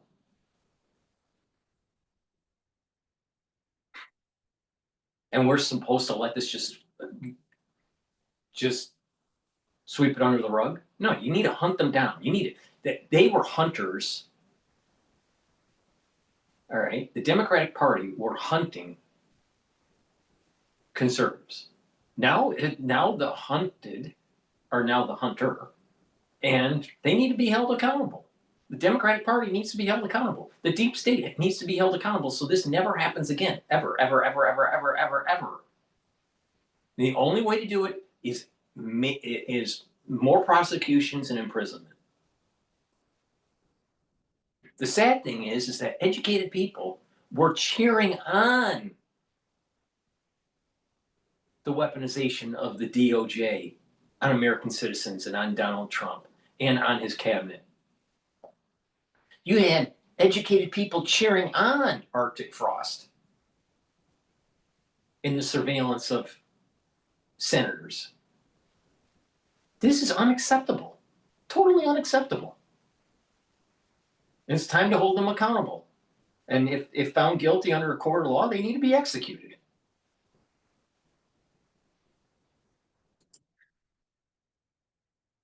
To punish their predecessors of the other party. That's something that we should worry about. But on the other hand, we saw with Alvin Bragg and Letitia James and Fannie Willis and Jack Smith a miscarriage of justice. We all knew that those charges that these four prosecutors filed, would have never been filed had Donald Trump said he was not going to run again. B, they will never be filed against any other politician, no doubt. And C, if Donald Trump just said that he was going to run, but he decided he was a rhino or he was left-wing and he agreed with Letitia James' political views, he probably would have got off. He would never been indicted. So, and you can ditto the same attitude from Judge Ingraham. So do you just let that all slide, or do you look at what Letitia James has allegedly done? If it's just simply a question, did she say something in writing on a form that was a lie? And did she do that as the Attorney General of New York? So yes, they probably gave her inordinate attention given what she had done in the past. But on the other hand, you give inordinate attention not just to your political enemies that have hurt you, but more importantly to high officials. If she was a campaign flack, if she was the head of the DNC, it would be one thing. But the Attorney General of New York is the chief law enforcement officer of a huge and important state, and she's got to be above suspicion. The irony Not is just that, but when she was running, she said that she was going to go after Trump. Well, under what cause? See, the thing is that it was always stacked. Trump gets in, we're going to go after him. We're going to find something. We're going to find something. Now, you have the mainstream media saying Trump is like Stalin. Just show me the person and I'll show you the crime. No, that's what the Democratic Party did. Show me the person, Donald Trump, we'll find the crime. No, the Democratic Party needs to be held accountable. And they need to go to jail. They need to be prosecuted. And the mainstream media was in bed with the Democratic Party. They were pushing the agenda to demonize Trump. They were part of the apparatus that was tied in with the CIA and the FBI. And they should be held accountable too. Ali Velshi is just as guilty as Letitia James in trying to overthrow our government. The mainstream media was orchestrated to overthrow Donald Trump's administration. And that's the deepness of this. And they need to go after these people.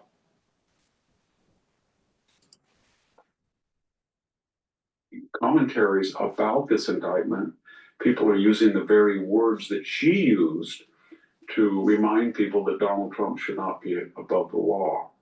There's a final question, and that is, how do you end it all? How do you end tit for tat? You could spend all day sorting your employees' expenses. Or you could let Rampton. How do you end tit for tat or lawfare against Democrats or Republicans? Do you just allow all of these things that went on? Or do you remind the left that everybody is human, and if you really do want to fabricate charges, you better be above suspicion? Because unlike Donald Trump's Letitia James indictment, this is not involving anywhere the amount of financial loss, her case, but it's a clear-cut case. She either lied on forms or she didn't. If she did, she's culpable, and she should be prosecuted and convicted if she's culpable. In the case of Donald Trump, I don't think anybody, left or right, thought that he had done anything wrong. In fact, some of the properties that he listed were more valuable than even he listed. So is it, when somebody does it wrong, do you forget it and just say, let's move on? Because if we don't move on, we'll enter a cycle of ruinous tit-for-tat lawfare? Or do you say, we're going to hold people responsible who broke the law? And yes, we're going to give inordinate attention for those who wage lawfare, but we're going to stop it and remind people, don't do it, not because we believe that they're moral or that they're virtuous, but because there will be deterrence. And if they know, they being people who use lawfare, know that if they were to do it again, it will boomerang. Just maybe it would stop. Thank you very much, Victor Davis Hanson. You gotta hold them accountable. You have to hold them accountable. Go after them. The hunted is now the hunter. And you gotta prosecute these people, and it gets even deeper. It's not just the mortgage fraud or the tax fraud, but there was an orchestrated effort to try to prevent Trump from winning the election, being reelected, and there was an orchestrated effort in preventing him from exercising his authority as president of the United States. And this thing goes all the way to Barack Obama and Hillary Clinton and the DNC, the FBI, the CIA, and even members of the Senate and the House of Representatives. Please go to my store, the-studio-reykjavik.com, and get the Boomer Boost. The Boomer Boost will help with multiple systems for your body. It'll help with brain function, it'll help with musculature, help with your heart function and your vascular function, boost up energy levels and rev up metabolism. This is a great way to control A1C levels. It has 68 nutrients. It has a very comprehensive compound profile shown on the screen. You can read the label on my website. Take it every day. This is a month's supply. You can mix it with soft foods, filtered water, milk, or a smoothie, but take it every day. It's a great way to get healthy. Please go to my store, the-studio-reykjavik.com, and get the Boomer Boost. You're going to notice the benefits of this and the steady burn of energy within 72 hours, and you're going to have more vitality. And you'll be taking this over a year or so, and you're going to actually physically see that you're aging slower. Please go to my store, the-studio-reykjavik.com. Make sure you do some resistance training, some cardio, stretching, balancing exercises, and eat properly. Really important. A holistic approach with proper supplementation is going to slow down the aging process. And Gladiator barley. This is a heirloom barley that will help to detoxify your body, bring down inflammation, soak up free radicals with superoxide dismutase, and help to build muscle. Do some resistance training, take the Gladiator barley, build up that muscle, slow down that aging process. And by detoxifying your body and bringing down inflammation regularly, you're helping your immune system, your endocrine system, your brain function, and your cardiovascular system. Use discount 5 and you get $5 off any order.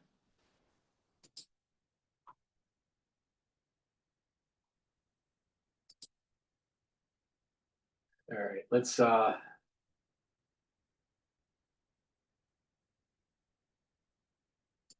listen in about the court.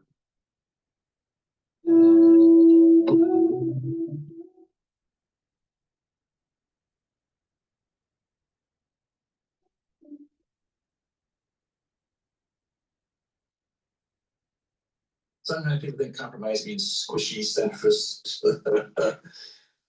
It doesn't. The whole idea of a democratic society is that there must be a consensus, and it's a consensus that should be based on national dialogue. We must not become a hostile, factious, divisive society. We must be a society that has a broad consensus on certain very fundamental values. This is Anthony Kennedy back in 2005. Joining us tonight is the former U.S. Supreme Court Justice Anthony Kennedy. He has written a new book titled Life, Law, and Liberty. Justice Kennedy, thank you so much for being here. I read the book. It was a great read. Congratulations. Well, it's a pleasure and honor to be here, and especially coming from you, who've written some wonderful books about our history and our great leaders, including the book about Washington. Thank you. What did you take away from this process, and what you wanted to explore by writing this? My beginning point was just to write down a memoir for my children and grandchildren who did not know about a small town in the 30s, 40s, 50s, 60s when I grew up. And it seemed to me as the writing progressed that it's very important in this day and age to talk about the marvelous potential of freedom of speech and to make sure that it is not undercut by a hostile, fractious discourse. Justice Kennedy, you retired from the Supreme Court in July of 2018, and obviously a lot has transpired since then. You were the last Supreme Court nominee to be confirmed unanimously, 97-0 back in 1987. I mean, that was a different time, a different era. think that the public and the legislature has every right to contribute to that debate. The Constitution's made for that kind of debate. In your book, you offer some pretty strong concerns over where our current political discourse has taken us. You're worried about it. My concern is that partisanship plays too much of a role in the selection and nomination process for judges. Historically, presidents have appointed members of their own party to the bench, but there should be more emphasis on the other elements of and requisites for a good judge. You've said in recent days that you think maybe the modern Supreme Court now has become too personal, too confrontational in some of the ways they've written. What do you mean by that? Well, you study the court by studying the opinions, and the opinions are a little bit more personal, a little bit more confrontational than, in my view, they ought to be. We're there to disagree. We're sworn to disagree. We love to disagree. That's what being lawyers and judges and law professors, that's what it's all about. But we have to disagree in basically a friendly way. You know, you were often described by the media as kind of the man in the middle, the swing justice. You write about this in your book, page 217. While I did not pay much attention to the media reports about our work, it would be disingenuous to deny being called the swing justice by the press. That term always bothered me. The case is swung, not me. So it got to you a little bit. Well, the swing justice, it has a visual metaphor. You can almost see someone in your mind swinging from left to right, from right to left. In my view, my views, my ideas were consistent, and it was the cases that were different. I know you've still engaged with members of the court privately, and you obviously had two who served as your law clerks together, Justice Gorsuch and Justice Kavanaugh, back in 1993. What advice would you give them, or do you give them, I should say, about, reaching consensus, collegiality, that sort of thing, from your perspective now looking backwards? It seemed to me both Neil Gorsuch and Brett Kavanaugh have the capacity and the personality and the temperament and the learning to make sure that the court is perceived by the public and in reality is a collegial place in which we have great respect for each other. I did an interview with Justice Barrett recently, and I asked her, they say you're helping to certify this move towards authoritarianism. How do you respond to that? We're not deciding cases just for today. And we're not deciding cases based on the president, as in the current occupant of the office. We're deciding cases about the presidency. That's the criticism that this court is somehow empowering President Trump to trample on democracy. How do you look at it right now? Each branch of the government has a duty to obey the Constitution. There are many things that happen that cannot be brought to the courts. And even in those cases, in every instance, every day, every member of the executive branch, every member of the legislative branch has to remember to respect and understand the meaning of freedom and the meaning of liberty in the Constitution. What's the most consequential opinion that you wrote that you look back at and say this was it? Well, perhaps the flag burning case was one. We have to remember that the freedom of speech is not just for speech that we like. And it seemed to me that the flag case, difficult as it was for the. Is it free speech to burn the American flag? Yes. But the thing is that doesn't mean that you should condone it.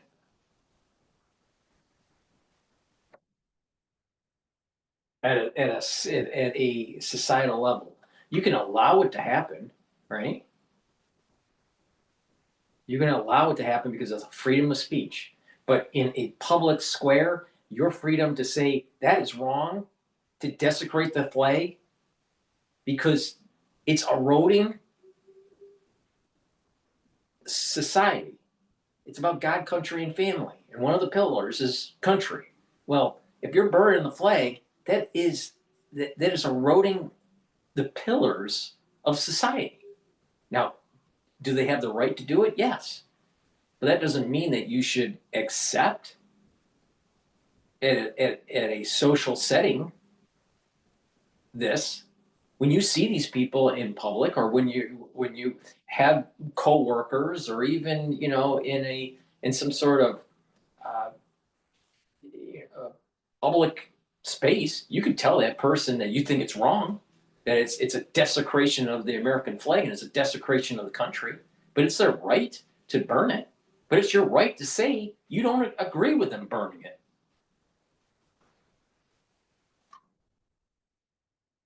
I personally think that it is absolutely, it is disrespectful to all the men and women that served our country throughout any time period. When you burn the American flag, that's a desecration. And this is the reason why I am so pissed off of the Harvard brat students that were protesting, and they had the encampment in the Harvard yard, and they rose the Palestinian flag above John Harvard in replacement of the American flag. Totally unacceptable. Totally unacceptable. Is it their right? Oh, it's their right for freedom of speech. But they're desecrating this country, and they're desecrating the ultimate sacrifice of men and women that served our country.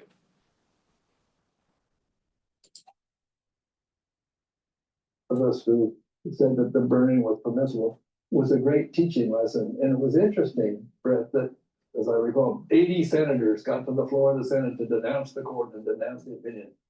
And over time, that decision was accepted by more and more people. And that's part of what the court does. We give reasons, hoping that over time, we can be respected by a majority of the American people. Last thing, in this memoir, you point out that in this life and where you are now, you give some thought about your legacy. How do you want to be remembered? Because of my respect for family and my neighbors and for the American people in general, my purpose was to show that the law is something that all of us can love, because the law opens new avenues for us to see a world beyond. Justice Kennedy, thank you so much. The book again, Life, Law, and Liberty. Thank you again. Thank you so very much. It's an honor to be on your program, and congratulations on your own wonderful writings. Hey, Sean Hannity here. Hey, click here to subscribe to Fox News YouTube page and catch our hottest interviews and most compelling analysis.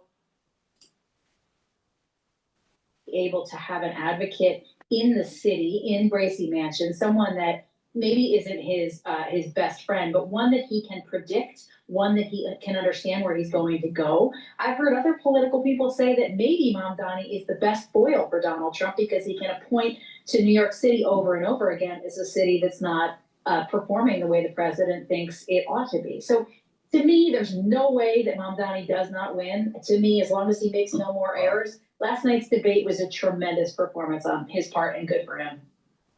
Well, there you go, from both our Democrat and Republican members of the panel. Cuomo was making the point, Jeannie, that if you elect Mamdani, you're going to have Mayor Trump, because tanks will be rolling in the streets of New York before election night is even over. Curtis Sliwa had a different take on this. Let's listen to what Mr. Sliwa had to say. The president is going to back down to you, Andrew Cuomo. I know you think you're the toughest guy alive, but let me tell you something. You lost your own primary, right? You were rejected by your Democrats. Why and do you you have a accept that difficult regard? understanding that what the term vote is. Right. You're not going to stand up for Donald Trump. I agree with Curtis. I agree with Curtis. Mamdani gets in there. First of all, I mean, he's got the right accent for the job, Jeannie. I guess that's just not worth enough to put him over the top here. But does he have a point when it comes to Cuomo? We talked about the difficulty he had in the primary.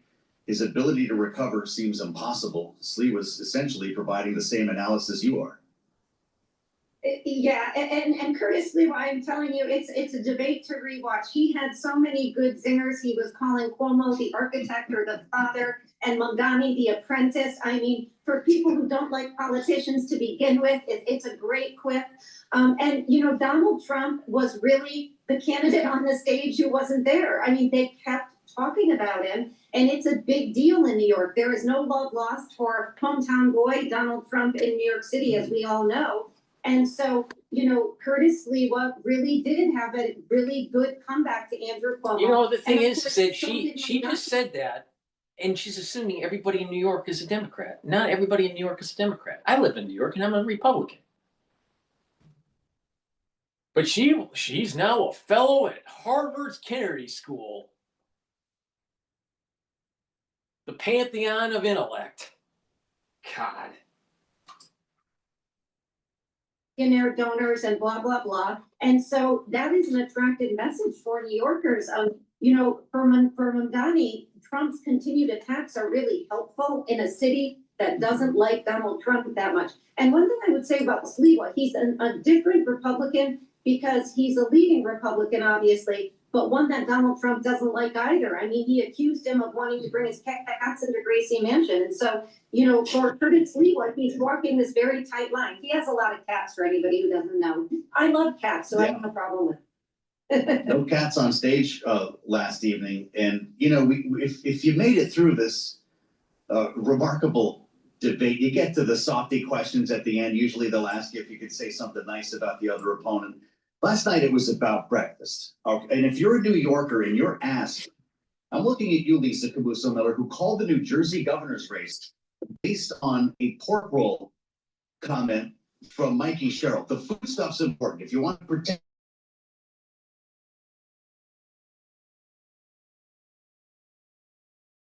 breakfast bodega order, let's listen. What's your go-to breakfast order at the bodega, Mr. Sliwa? Oh, eggs and cheese on a roll. No salt, please. Mr. Cuomo, same thing.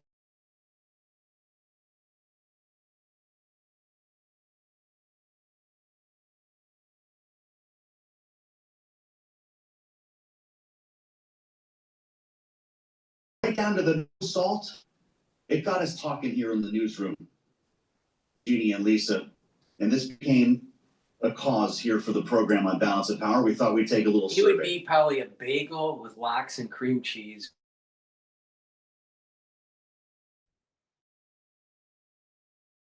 Balance of Power team bodega orders. We're all part of this now. I'm just going to come right out with it. I'm a bacon, egg, and cheese on an English muffin guy. You can call me an elitist, but that's what I'm going to do. It turns out I might not be alone. Justin and America's producer, James Mahoney, both went bacon, egg, and cheese, but they went with the SPK, Mario. Salt, pepper, ketchup. Elizabeth, egg and cheese on a roll. CC, sausage, egg, and cheese, just like Nicholas. Salt and pepper on one. Pepper and ketchup on the other. So Nicholas is going no salt. How about you? We got a minute left. Well, I'm from Chicago, so we don't really do the bodegas, but I do see in the movies where they walk in and say, hey, give me a chopped cheese. Okay. Just like the movies, Lisa, you're the food expert here when it comes to politics. Did Cuomo just lose the race based on this one question? Nah, but listen, it's pork roll, egg, and cheese all the way on a hard roll. That's the way to go. And the no salt just reminds us that these guys are old. Jeannie, are you going to give me some tofu or something? What are you hitting at the bodega? Worse. Number one, I feel so much empathy for Andrew Cuomo because I would have been like, the same, I guess. I have no idea. Because I would just do coffee. I would be doing my coffee. I have nothing. I defer to Lisa. Yeah. Black coffee would have been a pretty cool answer, I have to admit. Absolutely. Well, thank you, JD, Shan, Zeno, Lisa Camuso Miller. Thank you so much for joining us here about. Please go to my store, the-studio-reykjavik.com, and get this C60. You can get it in MCT coconut oil, extra virgin olive oil, and in avocado oil. Take a teaspoon a day, every day. C60 is a molecule that's 60 carbons, looks like a soccer ball, or a fullerene is the technical term. Take a teaspoon a day, and what it's going to do is it's going to soak up free radicals. And by soaking up free radicals at the cellular level, your cell will be less stressed and its processes will be better. It's going to soak up those free radicals and help with the health of the mitochondria. Your energy levels will go up. You'll have more ATP. The cells and the tissues will perform better. By soaking up free radicals, even at the vascular level, you're reducing plaque formation. By soaking up free radicals at the cerebral level, you're improving neural health. You're reducing the stress of the neuron. You're improving the mitochondrial health in the neuron, producing more ATP in the neuron, more neurotransmitters, and over time, your neuroplasticity will improve. That means you're going to be thinking faster and you'll have better memory. In addition, by soaking up free radicals and bringing down stress levels and inflammation, you're going to improve your immune system and your endocrine system. So please go to my store and get the C60. You can get it in a 2 ounce, a 4 ounce, or an 8 ounce configuration. It is cheaper per ounce to get the higher ounce configuration. Use discount 5, you get $5 off. Take a teaspoon a day every day. I've been doing this since 2016. It slows down the aging process. It also improves the basal layer of your skin so you look younger over time. You will feel the effects of C60 within 2 months, but you need to take it every day. Take a teaspoon a day. If you're not feeling well, it's the fall or the winter season, it's really important to soak up those free radicals. So please go to my store, the-studio-reykjavik.com, and get the C60.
All right, let's listen in.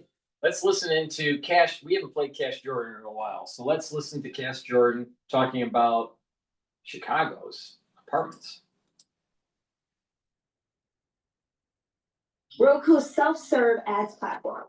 It's easier than ever with Ads Manager. Sign up today.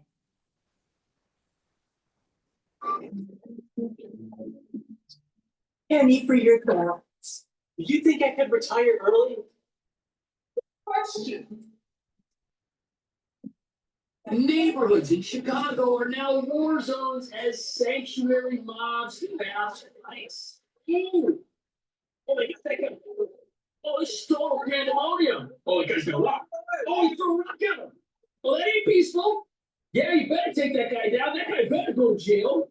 This is ridiculous. These people are totally lawless. And look at how close they're getting. They're yelling at these agents. Oh, what are you doing? What are you doing? These agents are in a hostile environment for sure. I can't even believe it's in there. Don't look like it. Oh, they got that guy. Look at him. Apparently, these ICE agents are here because some Trin de Aragua gang members rammed their vehicle and brought them to this neighborhood. And it is so dangerous because any of these people could be armed. We know there's gang members here. I wonder how many of these other people are gang members that haven't been arrested yet. Look at them. They're all yelling. All of them want an open border. All of them want more illegal immigration. Oh, are they dragging somebody else out? Look at them all screaming.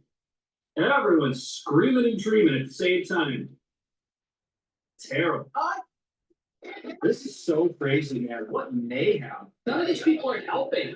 They're not helping the situation by being out here. This would be calmer and more peaceful if everyone just ignored this. But no, they all came out. This is like the middle of the afternoon. Don't people work? Does anyone work around here? Or is this their job to harass ICE and attack federal agents? That might be their job. Look at everything on their steps, on their stoops, got the dog out. Like what, you gonna release that dog and let him attack somebody? This is terrible. Look at this. This is what the Democratic Party wants to do to America. And this is the stuff that Trump wants to come in with ICE and with the National Guard and fix. All right? There's a major problem with crime in the city, with illegal immigration, and it's time to clean it up. And the Democratic mayors allowed it to happen. They allowed it to happen, and we need a strong president that says enough is enough. We're not putting up with it anymore. All right, let's go back to Bloomberg. We keep track of the Friday trade here. Thanks for joining us on the Friday edition of Balance of Power on Bloomberg TV and radio. President Zelensky about to make his fourth appearance at the White House, and we've got our eyes trained on the West Wing, where media have gathered in the driveway waiting for his arrival. Zelensky just across the street at Blair House, enjoying the full services of the White House complex, so he's not far away. They're going to sit down for a conversation that we're going to bring you in the room for, remembering that we have had a few different versions of this, including Zelensky's first visit to President Trump in this term that devolved into a shouting match. He has since had better conversations, but new questions following President Trump's conversation with Vladimir Putin yesterday, in which he did not suggest that Tomahawk missiles were on the way to Kyiv. With me now in our Washington bureau is Bloomberg's Mike Shepard, who's also keeping his eyes on the White House today. Mike, what should be our expectations after this talk with Putin? Oh, that really is the big question. Yeah. And it's more a mystery about how Trump will present himself in the U.S. to Volodymyr Zelensky this time around. Will the call with Vladimir Putin from yesterday influence to a great extent the call or the conversation we're about to see take place? Remember that Zelensky is coming to the White House with a series of requests. One of those, of course, is for some longer range weaponry to be able to strike deeper within Russia at those air bases where they've been launching those drone attacks, and also at some of the industrial production for the defense base of Russia. And yet the coolness that Trump signaled to sending Tomahawk missiles was a bit of a reversal from what he had said several days beforehand, where he had floated the idea of sending Tomahawks to bolster Ukraine, but also send a signal to Putin that it's time to come to the bargaining table. Yeah, you wonder what Putin said to him yesterday, particularly to get President Trump to the point of floating another meeting. It was suggested later that that may happen. We don't know if there's in fact going to be a gathering in Hungary, but if that does happen, has Vladimir Putin done anything to deserve it?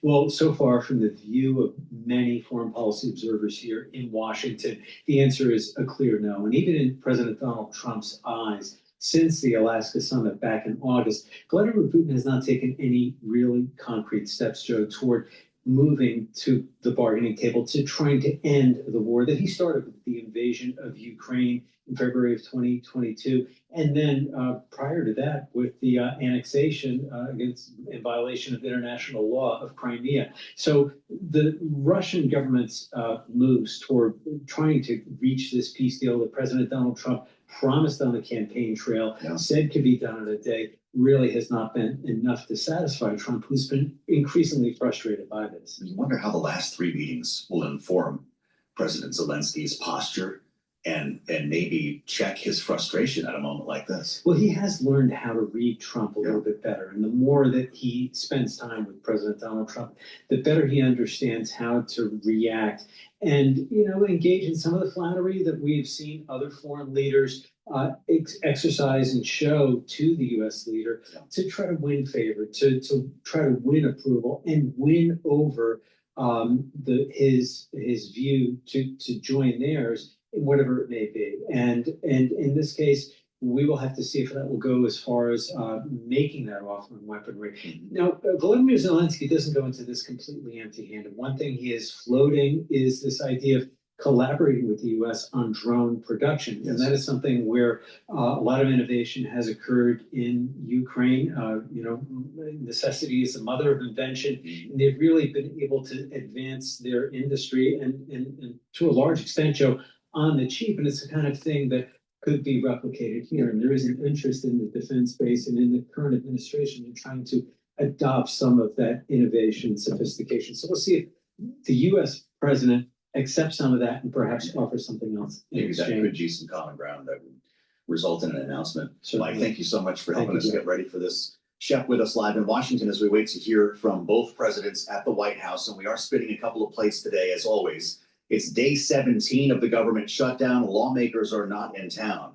But Washington is actually quite busy this week with the IMF meetings underway.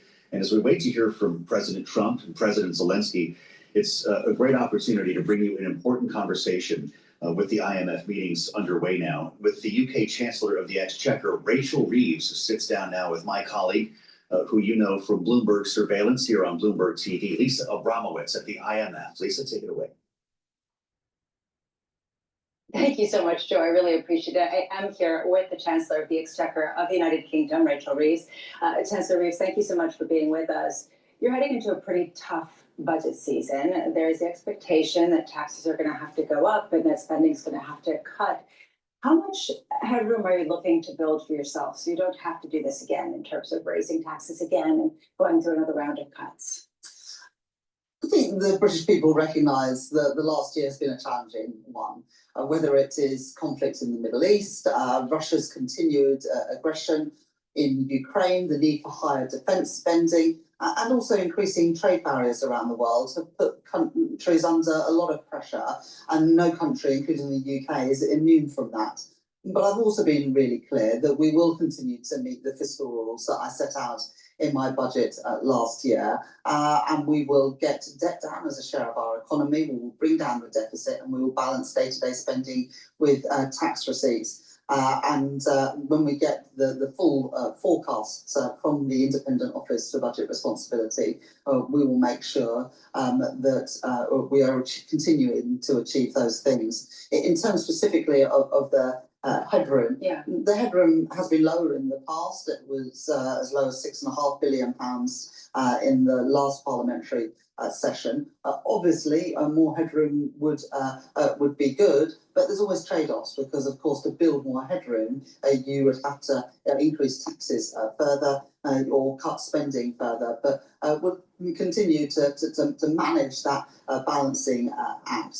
But I recognise that in a world as volatile as it is today, having a bit more of a buffer can help absorb shocks. You talked about raising the taxes, and in a previous interview, you were talking about particularly targeting wealthy residents of the United Kingdom. Is that really the focus right now? Is it broader based in terms of the tax raise you have in mind?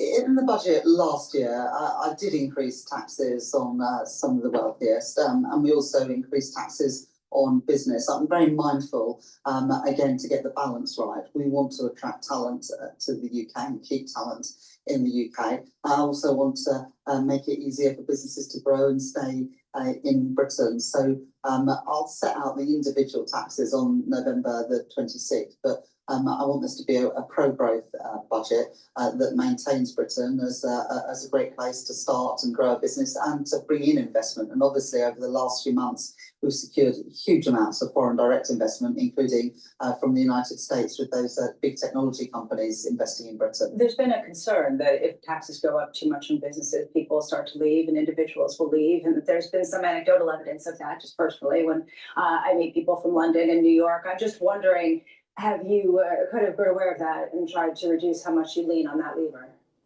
Well, we made some further changes to the tax arrangements for non-domiciled people earlier this year, which I think have been welcomed. We'll continue to monitor the response to any tax. But I would also say there are many people choosing to make Britain their home. We've just doubled the number of visas available for high net worth individuals, for entrepreneurs, and for academics in some of the growth sectors to build teams in the UK. And we've no doubt that people will apply for those visas and we will fill those places. So the UK remains an attractive place, in part because we are securing investment from the world. We're reforming our capital markets to make it easier for businesses to raise finance in London. And we're reforming our regulatory and planning systems to make it easier to get things done in the UK. How much are you planning to cut some of the welfare spending in particular, not just sort of day-to-day spending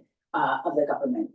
Well, it is important to make sure that all budgets, including the welfare budget, are well managed, and we do need to see reform of our welfare system. We'll continue to make the case with that reform. We've already brought in some changes to something called the universal credit system to reduce the incentives to get the health-related elements of that. And just a couple of weeks ago, I announced a youth guarantee to help young people, not in education, employment and training, get back into work. Like many countries around the world, particularly since the pandemic, we have experienced challenges in terms of youth unemployment and youth inactivity, and we're determined to turn that around with particular programs targeted at those young people. One big question for a lot of people is the Office for Budget Responsibility and what they'll come out with in terms of downgrading the growth forecast for the United Kingdom. Do you have any expectation or understanding of what that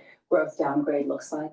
Well, the Office of Budget Responsibility, like other forecasters, use the past productivity performance to forecast the future. And it is true that under the previous government, over the last 14 years, both growth and productivity were underwhelming.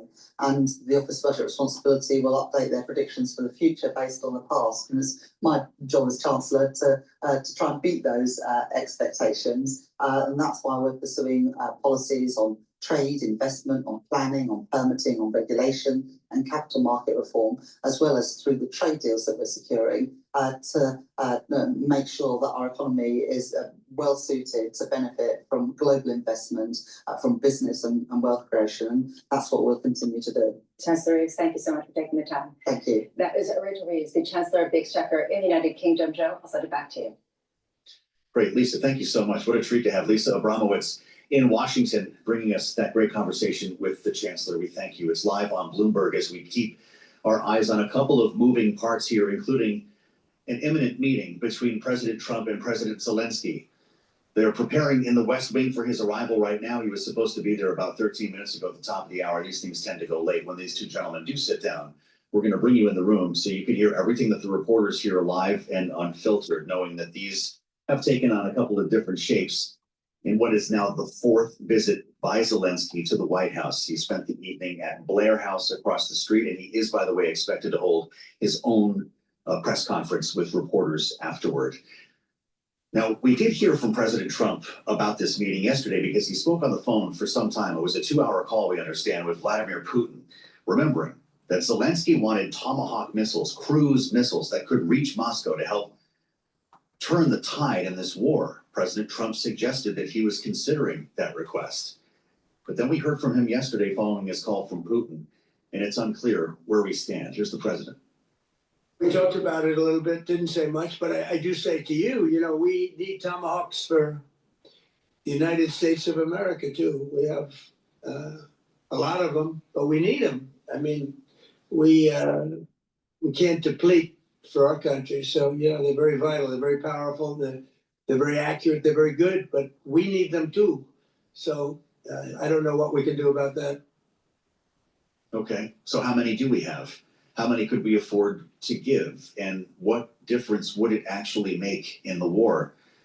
We thought we would talk to an expert, a voice you've heard before on this program and seen before on Balance of Power. Ben Jensen is back with us. He's director of the Futures Lab and senior fellow for the Defense and Security Department at the Center for Strategic and International Studies, CSIS. Ben, welcome back. It's great to have you on Bloomberg. Some basic questions to start with here. In terms of the efficacy of a Tomahawk missile, if you put this in the hands of the Ukrainians, could it in fact reach Moscow? What type of damage would it do, and what would be the impact on the war? Sure, yeah. Great to be back again, and because you have empirical viewers, let's start with just the facts. Super. The Tomahawk, the way it works is it does have the range characteristics where fired from either in the air, can go further, or from the ground, not as far. but either firing trajectory would mean that it could reach strategically important targets in and around Moscow and other centers. This is why Putin really needs to try to declare a new red line, whether we have to like his 20th red line, who knows? But that's the real efficacy of it, its range. The other key factor isn't just that it can go far with a big boom, it's how it actually flies. The Tomahawk is amazing because this is actually old 80s technology. It actually flies based upon digital maps it creates the terrain beneath it. So this means it actually is less susceptible to GPS jamming because it's following its own almost version of terrain recognition. That also means it can fly lower than some radars can pick it up. So a Tomahawk is designed to fly long distances, to stay low to the ground, and then to pop up and hit the target so the defender has less time to react. That's why it's such a disturbing weapon for the Russians and so effective for the Ukrainians. Would we have to also provide a delivery system, or could this be delivered by boat, by ground, by aircraft that Ukraine already has? You know, Ukraine is second only to MacGyver in its ability to make battlefield improvisation. So I have no doubt the Ukrainians would find a way to fire it, even if we somehow forgot to deliver it, which our military is good, we wouldn't. The bigger question is how much intelligence would you pass with it? Are you helping train the flight profiles and routes? This has been an issue with Scout missiles in the past. So Tomahawk is a cruise missile. European countries have given other cruise missiles to the Ukrainians in the past. So you're right, it does come with a support package. It's not just you buy it off the shelf, you take it home and use it. You have to think about that intelligence package and then also how are you firing it. Okay, let's talk inventories. President Trump, who was open to this idea a couple of days ago, says, hey, we need them too, and we cannot deplete. Do we have a sense of how many we have? So not as readily as you think. Usually, you know, defense wonks like myself spend time like looking at congressional budgets to see how many were ordered and how many were bought. And then sometimes we don't get accurate numbers and the number shot in terms of actual strikes on enemy or much less in training. So what we do know is this is a high demand asset, right? You always hear that term. It's why it's ubiquitous now to say Tomahawk, which means there's never enough. And the bigger issue we have is that we just can't produce many of these missiles at the large enough quantities in a timely manner, especially when we're confronted with the world where one day we might fire a Tomahawk from a destroyer to hit a Houthi. The next day we might give it to Ukrainian to shoot something in Russia.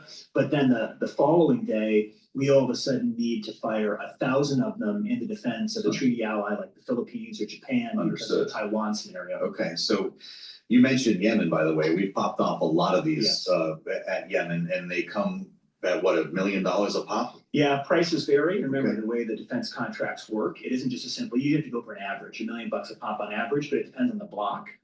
And so my guess is we're probably going to give older inventory, lower block item Tomahawks to the Ukrainians to fire. Ones that we would be kind of like we did with some of the ATACMs that were nearing the end of their service life. So it's still an amazing missile. That's not to discount its power, but we're not going to be giving them the latest block that is more advanced and has maybe even some other features that would be of interest. Could it change the strategy for Ukraine? Could it break this war of attrition, or would this just be an opportunity to provide a deterrent for Vladimir Putin? How would it be employed? I tend to look at this, and this is where I think something is happening that's more interesting than gets credit in the Trump administration. I think that they're actually having what I would call a compounding coercive campaign right now. So the Tomahawks are actually a powerful deterrent and a powerful negotiating mechanism, even if not a single one enters Ukraine. Now Vladimir Putin has to reckon with the Americans can give the Ukrainians something that can hit targets with a bigger boom than the long-range drones attacks that are hitting Russian oil refineries. That is taken as compounding, because now think of the economic side. We've got the Indian oil dynamics going on. We've got this new call for a victory tariff to further hit Chinese support to Russia. We've got existing sanctions. We've got EU calls to create really interesting, like structured financial products, like essentially loans off Russian frozen assets. And we even have a bill in the US where we would essentially take, I think it's about $6 billion, it's a few $1 billion of Russian frozen assets and give it to the Ukrainians. So I actually see the economic dimensions of that coercive campaign as more deterrent than the individual Tomahawk delivery, but you can't separate them. I think the Trump team has developed a pretty sophisticated notion of this compounding coercive signal to try to really put the hard press on Putin in the wake of Gaza to then kind of put at least freeze the conflict, if not outright end. Fascinating. It's a great theory. It makes a lot of sense. And I wonder, when you consider the hotspots around the world, the amount of munitions that we're providing and using. There was fascinating analysis from Colonel Sanders at Bloomberg Intelligence, who sits right in the newsroom with us and was out with a client note talking about a potential re-rating of the major defense contractors based on the massive orders for missiles specifically that are going to be coming. Tomahawk is a Lockheed product. Who makes it? Well, remember, the weirdest part about most of these is because after that famous thing you call the Last Supper in defense, where you went from a lot of firms to a few firms, it's never as simple as everyone makes everything. Like it takes every company to make something. Yes. And never think about a missile as just a missile. A missile is a series of component parts, from a rocket engine to a guidance system to a warhead to avionics to a command and control suite. So usually the really interesting way to look at these weapon systems, and especially for Bloomberg watchers, as you're thinking about this, from how do you make bets upon the possibility of protracted conflict or the recapitalization of the American industrial base, you really have to look at it at that angle. Then you start making very different bets, because it turns out probably in a couple of years, we're probably going to have more rocket motors than we need, but we might not have as many drones as we need.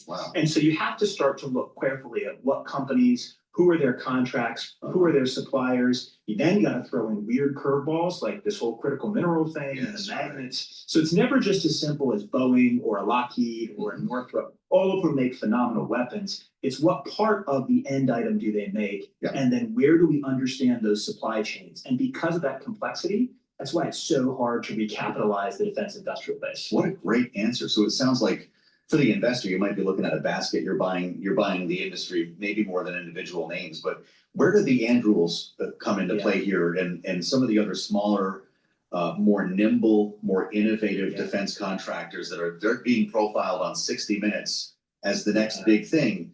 Will that in fact change procurement at the Pentagon? Unmanned drone, whether it's air or water? Who knows? I mean, in some sense, you don't seem impressed at all. So I'm impressed with some of their stuff, but I'll be more impressed when they have multiple factories that are mass producing. Understood. It's about scale for you. Yeah, it's about scale. And I also think a lot of the defense primes, despite the inefficiencies of federal procurement processes, a lot of our actually large primes are actually some of the most innovative companies you can find. It's American firms with DARPA that invent this thing called stealth. It's American firms actually working with DARPA researchers that invent the internet. So I have yet to see any small, amazing, disruptive company that has something as disruptive as stealth aircraft or the internet. Really interesting. What I do see, though, is that their willingness to create a more competitive, kind of Schumpeterian creative destruction landscape. So if nothing else, even if a lot of these new defense companies end up failing and failing tragically, they've at least forced interesting debates and energy, which is exactly what we want in capitalism.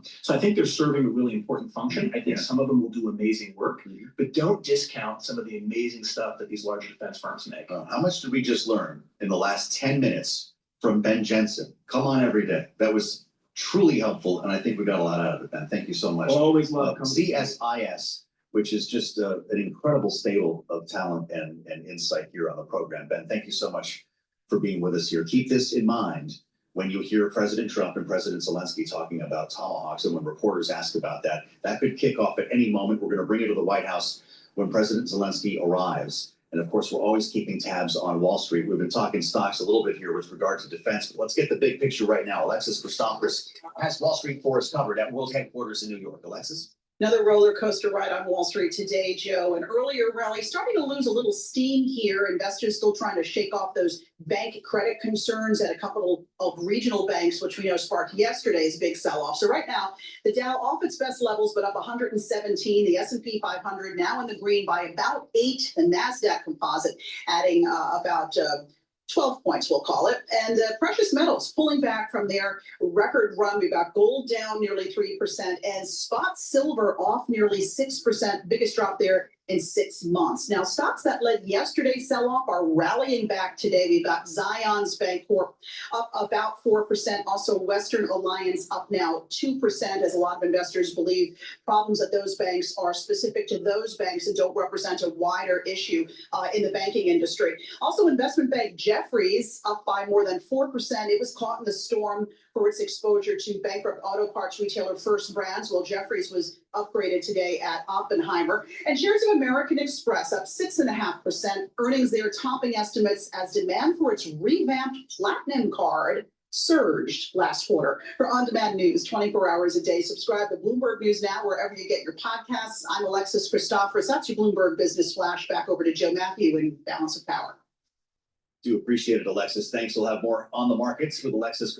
Please go to my store, the-studio-reykjavik.com, and get the ashwagandha root. Ashwagandha root will help you to control your cortisol levels and your blood glucose levels, help to bring down inflammation, boost up your immune system, and help with your cardiovascular system. Please go to my store and get the ashwagandha root. Use discount 5 and you get $5 off any order. Oh, defensive weaponry to close the skies, as Zelensky likes to say. There's a live view if you're with us on Bloomberg TV or on YouTube of the West Wing entrance.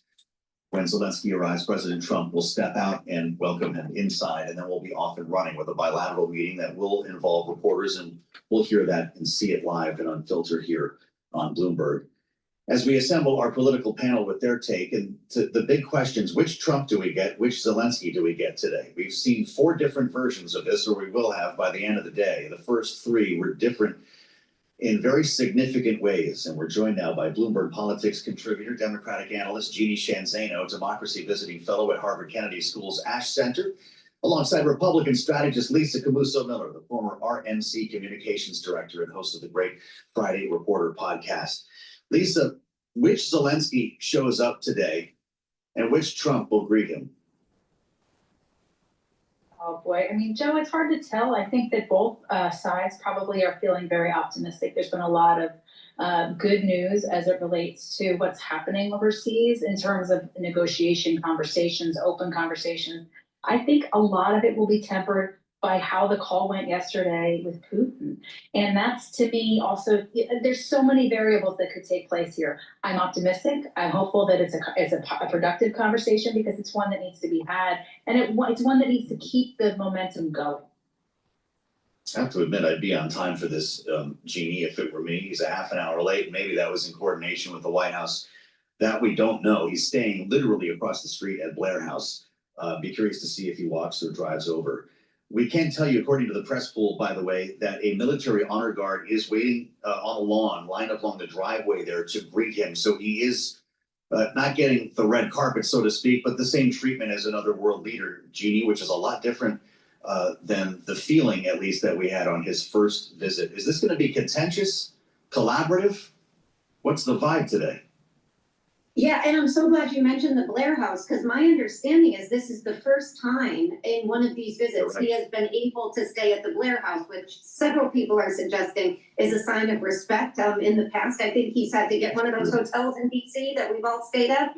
So that It's a great point that you make, Jeannie. He was staying at the Four Seasons the night that the meeting went south, and forgive me for interrupting, but he has just arrived. There you see the two standing side by side at the West Wing portico. The president has got his arm around him, pat on the back. It looks, based on my view here, it's a little bit difficult to tell in the shadows that he's wearing the same black suit that he had on last evening, and they've just resolved inside the West Wing. So we'll be hearing from them a bit from now as the photographers follow them inside. Jeannie, it's an upgrade to get Blair House when you're used to staying in a hotel, even if it is the Four Seasons. That's right. And listen, I love myself some Four Seasons, Joe, so I would stay there in a heartbeat, but the Blair House is an upgrade. So that people are saying is one sign that he may be looking forward to a meeting with more respect, but we never know. I mean, you and I were sitting here at the first meeting and, you know, we probably thought it was going to be a regular meeting, and it turned into something other than any of us had ever seen. And of course, a big question is J.D. Vance, is the vice president there? It's hard to know. But, you know, I do think on this tomahawk issue, one thing, and I thought Ben's point was so well taken, the politics of this, I think, are even more critical than the strategy from a military perspective. Because, of course, they already have the flamingos. They already have the ability to go into Russia and with a precision missile. And that hasn't changed the trajectory of the war. And most experts say that even if they got a limited number of tomahawks, it wouldn't change the trajectory of the war. But it was enough to get Vladimir Putin on that phone call yesterday, which, to Lisa's point, is really critical here. And Donald Trump seems to have altered his thinking, maybe, in terms of both the tomahawks and sanctions, with that bipartisan bill still hovering over. So Vladimir Putin and congratulating Donald Trump. They all know how to play him now. Zelensky in his suit today seems to have been able to speak his language on the sanctions and the tomahawks to a certain extent so far. Press pool is gathering right now, so we could be hearing and seeing them shortly with more color from the pool. If you put yourself out there in the driveway, having just seen these two at the door together, the faint sound of music is emanating from the Rose Garden, what the president calls the Rose Garden Club. The soundtrack for this arrival, Chiquita by ABBA and Maria from West Side Story. Lisa, what will be the mood music for the meeting? I don't know, Joe. Did you just hand me the auxiliary connection? I don't know, Joe. I mean, the whole thing to me is just bananas. This whole, don't even get me started on the Rose Garden conversation. I think more than anything, though, it's a great sign. Jeannie makes an awesome point about the fact that he's at Blair House. Great conversation, great starting point that the two of them meet one another. They meet at the same point of view. They're dressed similarly. I mean, all of these sort of small moments that we're looking for some indication about how the conversation goes to show that there has been a tremendous evolution in this relationship. And that, to me, I think is encouraging. I'm encouraged by that alone. And so I'll be curious to see how this conversation goes. But this relationship is one that has been fraught with ups and downs. The other point Jeannie makes is very good. Who knows who's in the room? Is it the vice president? Is it someone else? Is it Pete Hegseth, right? So all of these pieces are really set to be played out today. We'll wait and see. Or maybe Andrea Bocelli, who was in the Oval Office a short time ago, Jeannie. That Oval Office, as the president likes to call it, the greatest show on earth, is quite the staging area. And so this is going to play locally for President Zelensky as well. I mentioned he's going to hold a news conference, maybe an impromptu news conference out there in outside, presumably the White House gates. He said he would do it in front of Blair House later on today. What's going to happen here following the meeting when both sides try to frame this to their own benefit? And how will it play locally for President Zelensky? Yeah, and Joe, I'm glad you said they played Maria from West Side Story and not like I Feel Pretty or one of those. So I think Donald Trump. I can't say they did, but yeah. Yeah, let's hope not. And I love West Side Story. But, I'm glad you raised the domestic issue because that is critical. And it's on both sides, of course, for Zelensky, who is facing his own real challenges at home. And also for Donald Trump. I mean, we had Marjorie Taylor Greene out in the last few hours talking about the fact that Donald Trump has taken his eye off the America First agenda with what she calls a revolving door of foreign policy leaders and less focus on things like you just had Lisa Abramowitz on talking about the economy, affordability, housing. And so these, the domestic issues are critical. And I'm going to be very curious to see if both Zelensky and Donald Trump can do anything to improve their standing domestically. Because, of course, when you see the MAGA folks starting to cry foul when Donald Trump is focusing too much on foreign policy, that is a sign that he needs to get back to the business of the government, which is in its, 14th, 15th day of a shutdown. And of course, again, Zelensky has his own challenges at home. Day 17, Jeannie, and nobody's talking about it. You're the first person I think maybe I said something at this hour. It is interesting how we go from one to the next, but that's what Flooding the Zone is all about. We have less than a minute left, Lisa. What are you going to be watching when the cameras open up and we see these two sitting there? What are you watching for? Is it like Jeannie said, who's on the other couch? Yeah, I mean, no doubt about it. I'm looking for who's on the other couch and I'm looking for body language. Look, I'm a communications person by trade, Joe, so I'm always looking for those nonverbal cues. How did it go? How did this early conversation when they walked in the door? What did the president talk about? How did it go? Who greeted him? There's so many. I mean, that's why we're here on the political panel because we love to do all these little ins and outs and stuff. For me, I'm really looking for body language in the room. Yeah. Excellent. It's going to be the cabinet room, by the way, and we're going into overtime here because we're just now watching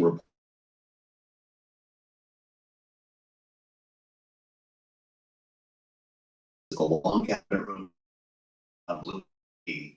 And once the president here, they get the boom mics out, we will get up and rolling here.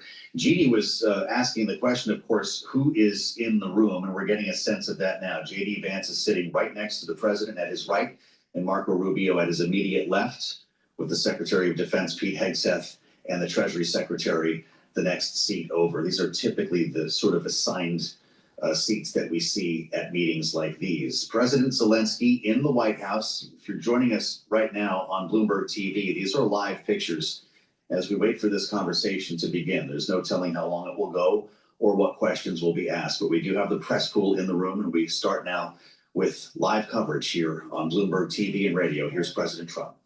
Has endured a lot. I mean, he really has. He's endured a lot, and we've endured it with him. To be honest, it's been a long time, and I think we're making great progress. So we're going to be talking about that today. We'll be talking about what took place yesterday with my phone call with President Putin, and I think that things are coming along pretty well. It began with Alaska, where I think certain guidelines were discussed, and we want to see if we can get this done. This was long ago into the Biden administration. I came here and we inherited this, and we'd like to see if we could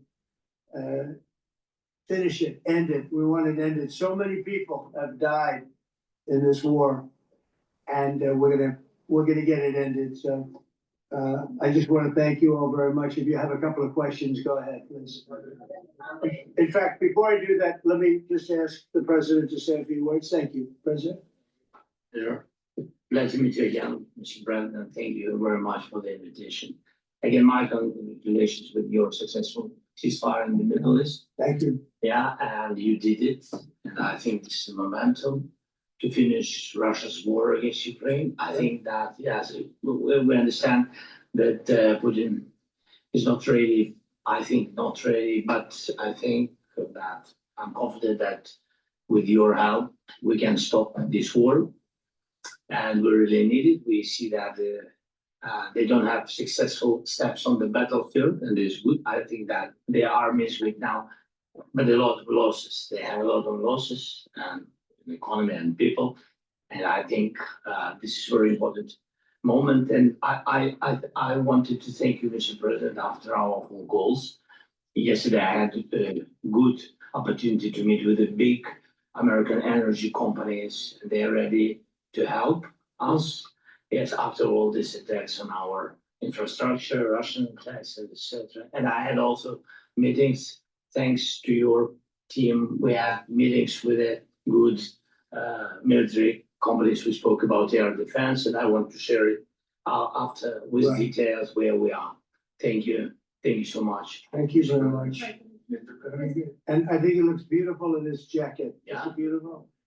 I hope people notice. It's actually very stylish. I like it. Please go ahead. The Department of State and was hearing all the possible escalation, they were not allowing the Ukrainians to strike into Russia, hearing of this escalation. Yeah. Would your administration allow Ukrainians to strike into Russia? We're going to be talking about that. That's something we'll be talking about. You're right. It's an escalation, but we'll be talking about that.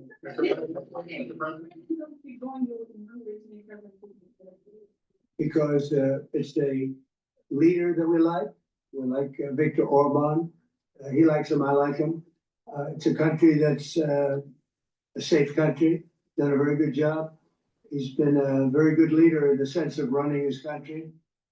He doesn't have a lot of the problems that other countries have. And so we've decided that we'll be going to be with Viktor Orban, and he will, I think he'll be a very good host. President Trump. It's in Hungary, yeah. We're doing Hungary. To be determined, but I would say most likely it's going to be a double meeting. It'll be a double meeting, but we will have the president, Zelensky, in touch. There's a lot of bad blood with the two presidents, and I'm not speaking out of turn when I say it. It's a very difficult situation. You know, we just settled the war, and after thousands of years, I guess, people say anywhere from 500 to 3,000 years, and I was in rooms, as you saw, because you were with me, a lot of you were with me last week, with leaders that didn't like each other, but they were able to get along. These two leaders do not like each other, and we want to make it comfortable for everybody. So one way or the other, we'll be involved in threes, but it may be separated. President Trump. President Trump. We'll see what, where are you from? Okay, good, good, yeah. President Putin doesn't make the peace in Hungary. What is then? Do you have? Well, let's see what happens. I mean, what if? I think he will. I think that President Putin wants to end the war, or I wouldn't be talking this way. I think he wants to end the war. I spoke to him yesterday for 2.5 hours. We went through a lot of details. He wants to get it ended. I think that President Zelensky wants to get it ended. Now we have to get it done. President Trump, Tara Casanova from Lindell TV, and although I love asking you questions, today my question is for President Zelensky. Sure, go ahead, please. Thank you. Our President Zelensky, President Trump, just brokered a peace deal in the Middle East that all Americans, both sides of the aisle, are very proud of. But to meet that deal, both sides had to make concessions. Our president has stuck out his neck in many ways to make a peace deal for your war as well. What specific concessions are you willing to make to end this war with Russia? Will you give up joining NATO? Americans have foreign war fatigue, and our president, as he said, we need our tomahawks too. To me. Yes, you Okay. Zelensky. Thank you very much. That's some question. Thank you. So many questions in one. Thank you very much for your question. First of all, I think we need to sit and speak. The second point, we need ceasefire. Even now, you see in the Middle East, it's very difficult to hold ceasefire everywhere. In every war, it's very difficult. We want peace. Putin doesn't want. That's why we need pressure on him. We will speak with President today what we need. We understand what we need to push Putin to negotiation table. And as I said previously, so we are ready to speak in any kind of format, bilateral, trilateral, doesn't matter, just peace. This is important. And we don't speak about NATO or NATO. For Ukrainians, it's very important. Of course, it's our decisions of allies to decide where we are. But are you willing to get Yes, but the most important thing for people in Ukraine, which are under each day's attack, to have really strong security guarantees. NATO is the best, but weapon is very important. Allies on our side is very important. And between us, for us, bilateral security guarantees between me and President Trump is very important. I don't know, we didn't speak with details about it, but this is the most important document because United States is very strong. Sir, President Trump, you're the middleman right now, hoping to end this conflict. Who is doing a better job negotiating, President Zelensky or President Putin? I think they're both doing a great job in that sense. We have to get it done. We've got to take some of the hatred of each other. They don't like each other. I say that in front of President Zelensky, but I say it in front of President Putin too. They have tremendous bad blood. It's really is what is holding up, I think, the settlement. I think we're going to get it done, and we have to make it long lasting. As I said in the Middle East, everlasting, right? Everlasting. And the Middle East is a much more complicated situation. We had 59 countries involved, and every one of them agreed. And it's sort of amazing. Most people didn't think that was doable. This is going to be something I really believe that's going to get done. I had a very good talk yesterday with President Putin. I think he wants to get it done. Right behind you. When we were in Israel with President Trump earlier in the week, we heard a lot about the difference in diplomacy between President Trump and President Joe Biden before him. What do you see as the biggest difference in diplomacy between President Trump and President Biden? President Trump has a big chance now to finish this war. President Biden now is not the president, so he doesn't have a chance to finish this war.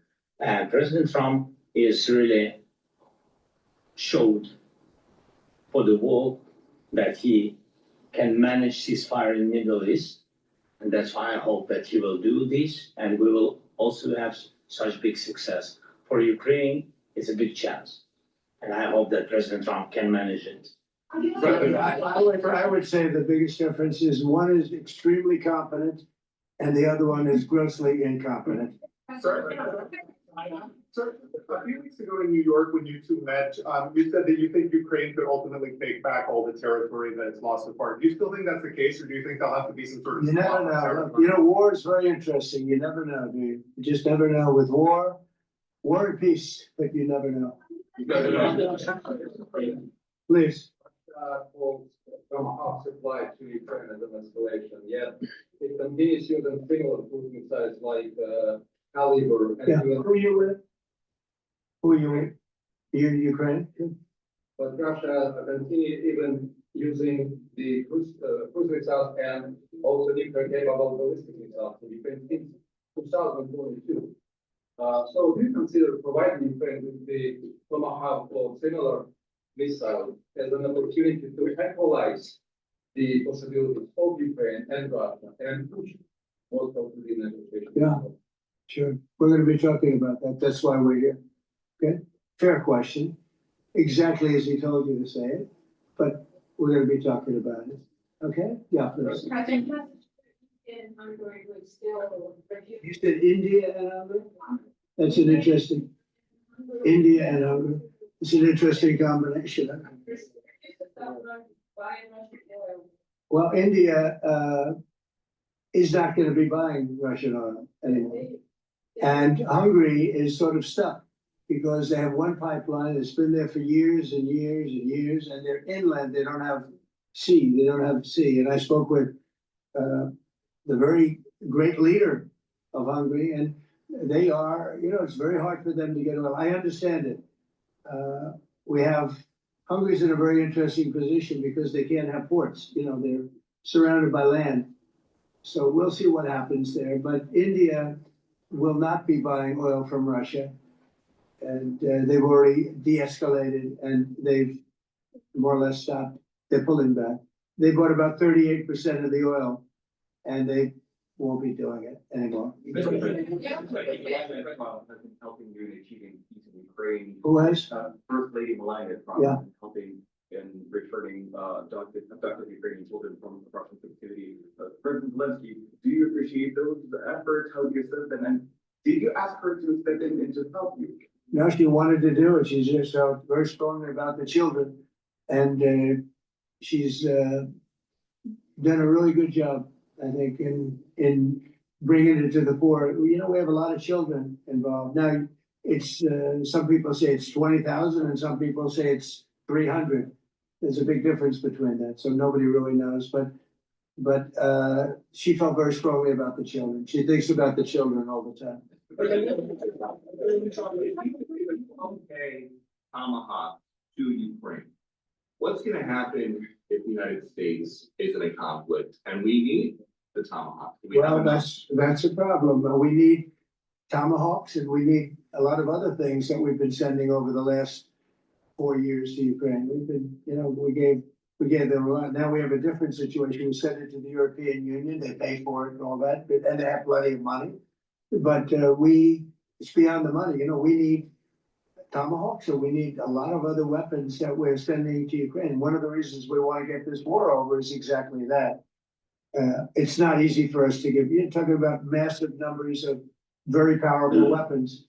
So that's one of the things we'll be talking about. Hopefully they won't need it. Hopefully we'll be able to get the war over with without thinking about Tomahawks. I think we're fairly close to that. Yeah, go ahead. Yeah, please. Just to understand. So for today, of course, we want to finish this war, but the war is another technological war. You don't use just Tomahawks. If you want to target a military goal, you need thousands of drones. It goes together with such missiles. Ukraine has such thousands of our production drones, but we don't have Tomahawks That's why we need tomahawks. But United States is a very strong production. And the United States has tomahawks and other missiles, very strong missiles, but they can have our thousands of drones. That's why where we can work together, where we can strengthen American production. And so just so that I understand, so you're suggesting kind of a trade. If President Trump okays Tomahawk missiles to help you launch. Yes, it's about then- military goals. then- It's only about military goals. Right, but then you would authorize some kind of an exchange. where Yes, of course. US Yes, we have proposition. We have big proposition with our drones. President Trump, I don't mean to be brokering an arms deal here, but is that something that you'd be interested in, Ukrainian drones? We are, yeah, we have a lot of drones right now. We build our own drones, but we also buy drones from others. And they make a very good drone. I mean, drone warfare has really come to the fore over the last couple of years because of this war. I will say, there's nothing like the jets. You know, we knocked out a lot of drones in Israel. We were knocking them out for Israel. And we were doing it with extremely fast and powerful jets, following the drones and knocking the hell out of them. So it's, you know, we know a lot about the drones and we know a lot about the great jets, the great ones. The ones, well, and the B-52s, which were totally they were stealth, they were undetectable. So we have a lot of different weapons. And, you know, I have an obligation also though, to make sure that we're completely stocked up as a country, because you never know what's gonna happen in war and peace, right? You never know what's gonna happen. So we're gonna be talking about tomahawks and would much rather have them not need tomahawks.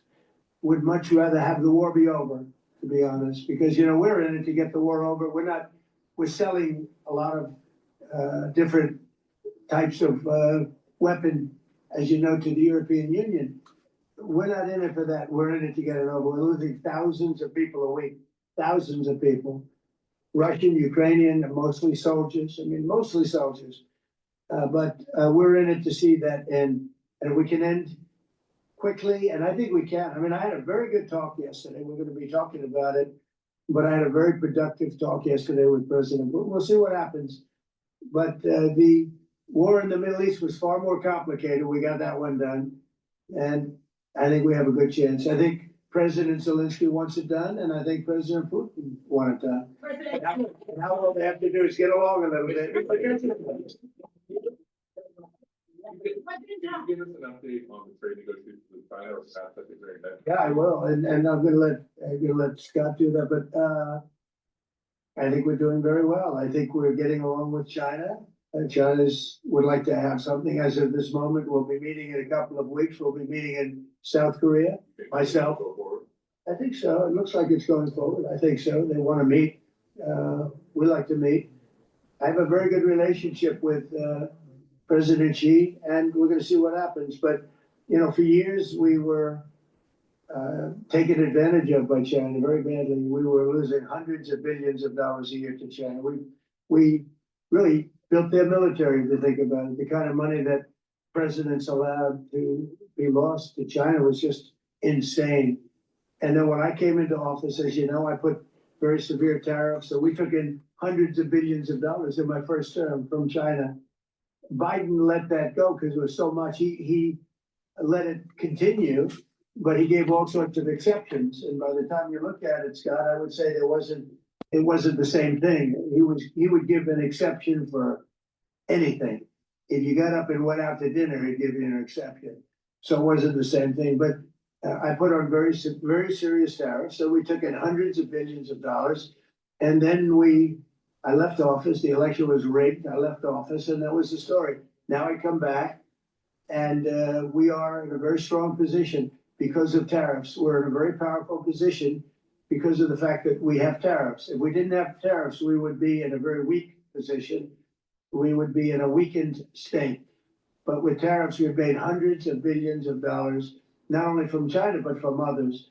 And China wants to talk, and we like talking to China. So we have a very good relationship, and we're going to be meeting in South Korea a couple of weeks. And I just got back from a long trip. I'm going on another long trip And Scott, do you wanna say a few words on that, please? Yes, sir. So the entire relationship, from the great perspective the two leaders have for each other. China did a substantial, unprovoked escalation last week. We were unable to get in touch with them. Since then, it's been IMF World Bank Week. They have had working level people here who, there have been meetings. The vice premier, who is my counterpart, and I will be speaking this evening at around 8:30, 9 o'clock. And then he and I and a delegation will meet in Malaysia probably a week from tomorrow to prepare for the two presidents to meet. So again, I think that things have de-escalated. We hope that China will show the respect that we have shown them. And I am confident that President Trump, because of his relationship with President Xi, will be able to get things back on a good course. Is the hope for that meeting with you and President Xi some kind of trade deal then, or Could be. more? Look, I think we're in a very strong position. We're getting, as you know, as of November 1st, I could move it up if I wanted. A 100% tariff over and above what we get now. So that would make it about 157%. And China doesn't want that, and they want to talk. And we're talking, and I think we'll make a deal that will be good for both. I think we will do something, but you have to understand, we never got anything from China. It was a one-way street for many years, for decades. It was a one-way street, and they became rich because of the United States. And frankly, presidents that, let's be nice, they didn't know. They just didn't know. They didn't understand what was happening to them.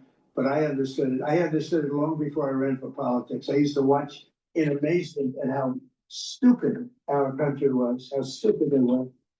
And we're not stupid anymore. And that includes with the European Union, that includes with Japan and South Korea. We're all we want to do is be treated fairly. But the fairly is hundreds of billions and even trillions of dollars coming into the United States. And it's our national security is secure because of tariffs. If we didn't have tariffs, we would have no national security. So it's very important. We see China's help in ending the war in Ukraine. Do you need that to put pressure on Russia? I'll be discussing that, but I'd love to see it ended before then. I mean, I think we have a chance of ending the war quickly if flexibility is shown on behalf, and again, we're not losing people. The United States is not, we're not losing people, we're not spending money, we're getting paid for the, ammunition and missiles and everything else that we're sending to the European Union, but to NATO. But it's very similar. If you look at the countries, I mean, it's very similar. And we just made a very fair trade deal with the European Union. And what we wanted, and we made a very good deal with NATO too. They paid for all of this. That's not what we're in this for. We're in it to save thousands of lives every week. Thousands and thousands of lives. That's why we're in it. And I think we have a very good chance of bringing this war to a conclusion. Honestly, an excellent job. I think that a lot of people could agree to that. Thank you. I'm speaking as someone who lost my father in the war, so I know the human cost. What would your advice be to American leaders, to world leaders, to neocons, to TV hosts who often speak about conflict in abstract or strategic terms rather than the human cost and the human terms? Look, my only statement is we have to get together. It's a very small group of people. It's the president, and the president. Okay, 3 presidents. And I'm the mediator president. And I'm mediating not an easy situation. It should be easy, but it's a lot easier when people understand each other, when they get together and when they like each other. We don't necessarily have that situation as far as like is concerned. Maybe it can turn around, maybe it can. But in the meantime, we'll have them keep a little bit of distance, and we're gonna see if we can get it done. This is number 9, okay? This will be number 9 for me. I've solved 8, including the Middle East, I've solved 8. This, I thought, would have been among the easiest. We solved, President Putin mentioned yesterday, Armenia, all of the different wars. He said it was amazing because but the big one that he was surprised that we were able to settle was the Middle East. He thought it was incredible. He was very generous in that sense. This should be something we're able to settle, and I think we will be able to settle. Yeah, right. On that note, you will go down as a peacemaker, no doubt, and you will resolve this war. Well, you know, we resolved 8 others. It's funny how people say that. If you get this one, every time I do one, they forget about that one. I solved 8 wars. Go to Rwanda and the Congo, talk about India and Pakistan. Look at Thailand, look at all of the wars that we solved. And every time I solve one, they say, if you solve the next one, you're gonna get the Nobel Prize. I didn't get a Nobel Prize. Like, somebody got it who's a very nice woman, very nice. I don't know who she is, but she was very generous. So I don't care about all that stuff. I just care about saving lives. But this will be number 9. But every time I solve one, they said, sir, if you solve one more, you're gonna be known as a peacekeeper. But to the best of my knowledge, we've never had a president that solved one war. Not one war. Bush started a war. A lot of them start wars, but they don't solve the wars. They don't settle them. And especially when they have nothing to do with us. I felt almost, I guess, just about all of these wars had nothing to do with us. But I saved tens of millions of lives. The Prime Minister of Pakistan said, I saved millions of lives in interceding on Pakistan. And you look at Pakistan and India as an example. That would have been a bad one, 2 nuclear nations, right? So I say this, this is pretty much the last one, although I do understand that Pakistan attacked, or there is an attack going on with Afghanistan. That's an easy one for me to solve if I have to solve it. In the meantime, I have to run the USA, but I love solving wars. You know why? I like stopping people from being killed, and I've saved millions and millions of lives, and I think we're going to have success with this war. And by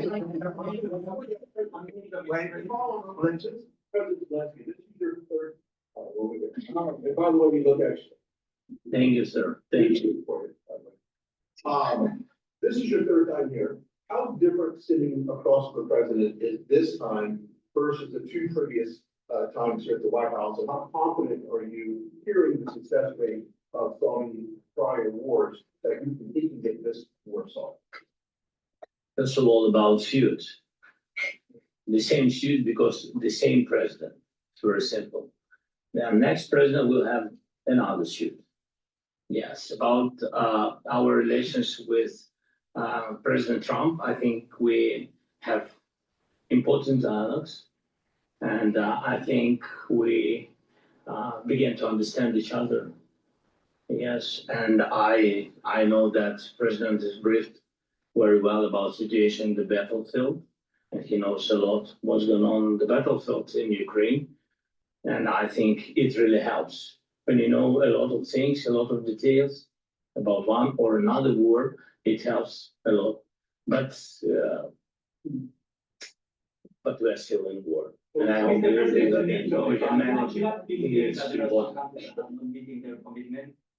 You pointed out Spain. They said that like it's impossible. No, Spain has not come through. No, Spain has not been loyal to NATO. Spain has been, they're the only one. Everyone went up to, as you know, I mean, you were 2% and they all went up to 5%, but Spain disagreed with that. I think Spain should be reprimanded for that. I think it's very bad that they did that, but that's up to them. That's up to NATO and Spain. They cannot be expelled from NATO. Can they or not? They cannot, according to the treaty, but they also believe that they are protected by the European Union umbrella for trade. Well, the other people, many of the other countries are in the European Union too. They're not complaining. Yeah,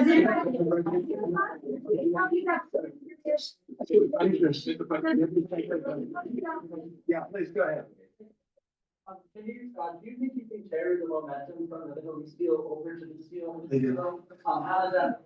Yeah, I do. I think we carry a lot of momentum, a lot of credibility. Getting Middle East done was very important. Nobody thought it could be done. That was one nobody thought could be done, and we got it done. And a lot of that was the big hit that we put on Iran with respect to the nuclear they took. That was an unbelievable military maneuver, the B-2s, and many other planes involved, by the way, but the B-2s. Yeah, I think nobody expected that to happen, and we had 59 countries involved, and these were countries very diverse. You had Arab, Muslim, Jewish, you had every country, Christian, you had every country, and many countries involved, and we got that done. And we got it done pretty swiftly after we set the table properly. We had to set the table properly. This should be one that we get done. And I think the table is set properly here now, too.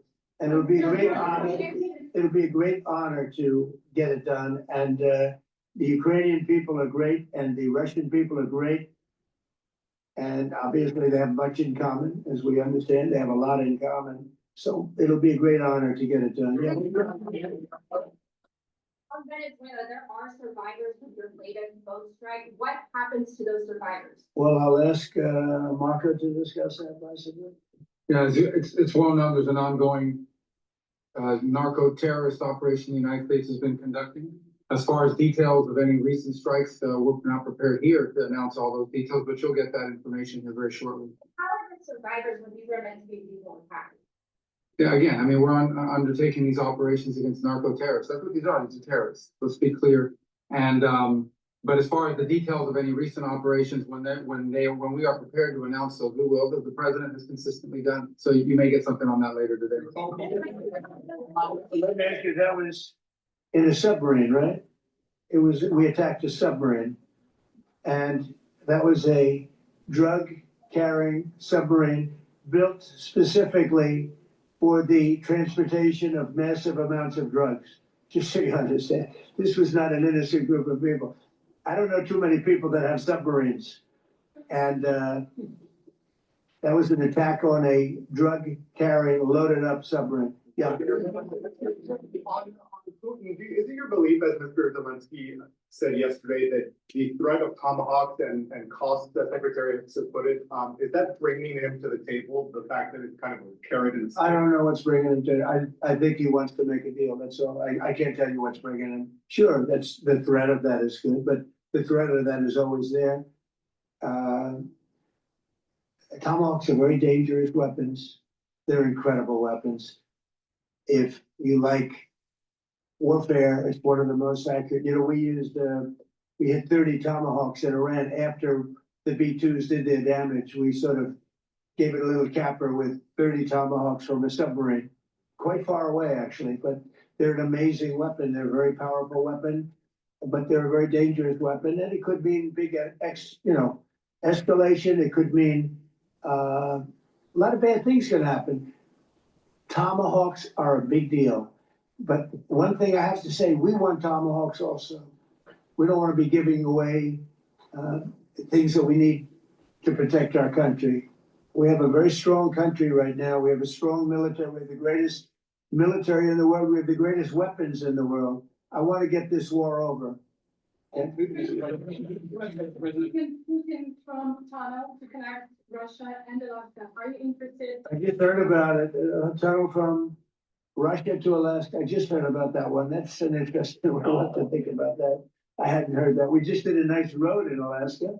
It's going to get us to a lot of minerals. So we have a piece of it, a good piece of the ownership because of the fact we made it possible. But this came up yesterday, a tunnel from Russia to Alaska. That's an interesting. What do you think of that, Mr. President? Do you have any ideas? How do you like that idea? I'm not happy with this. I don't think you're gonna like it. I don't think you like it. I don't think you like it.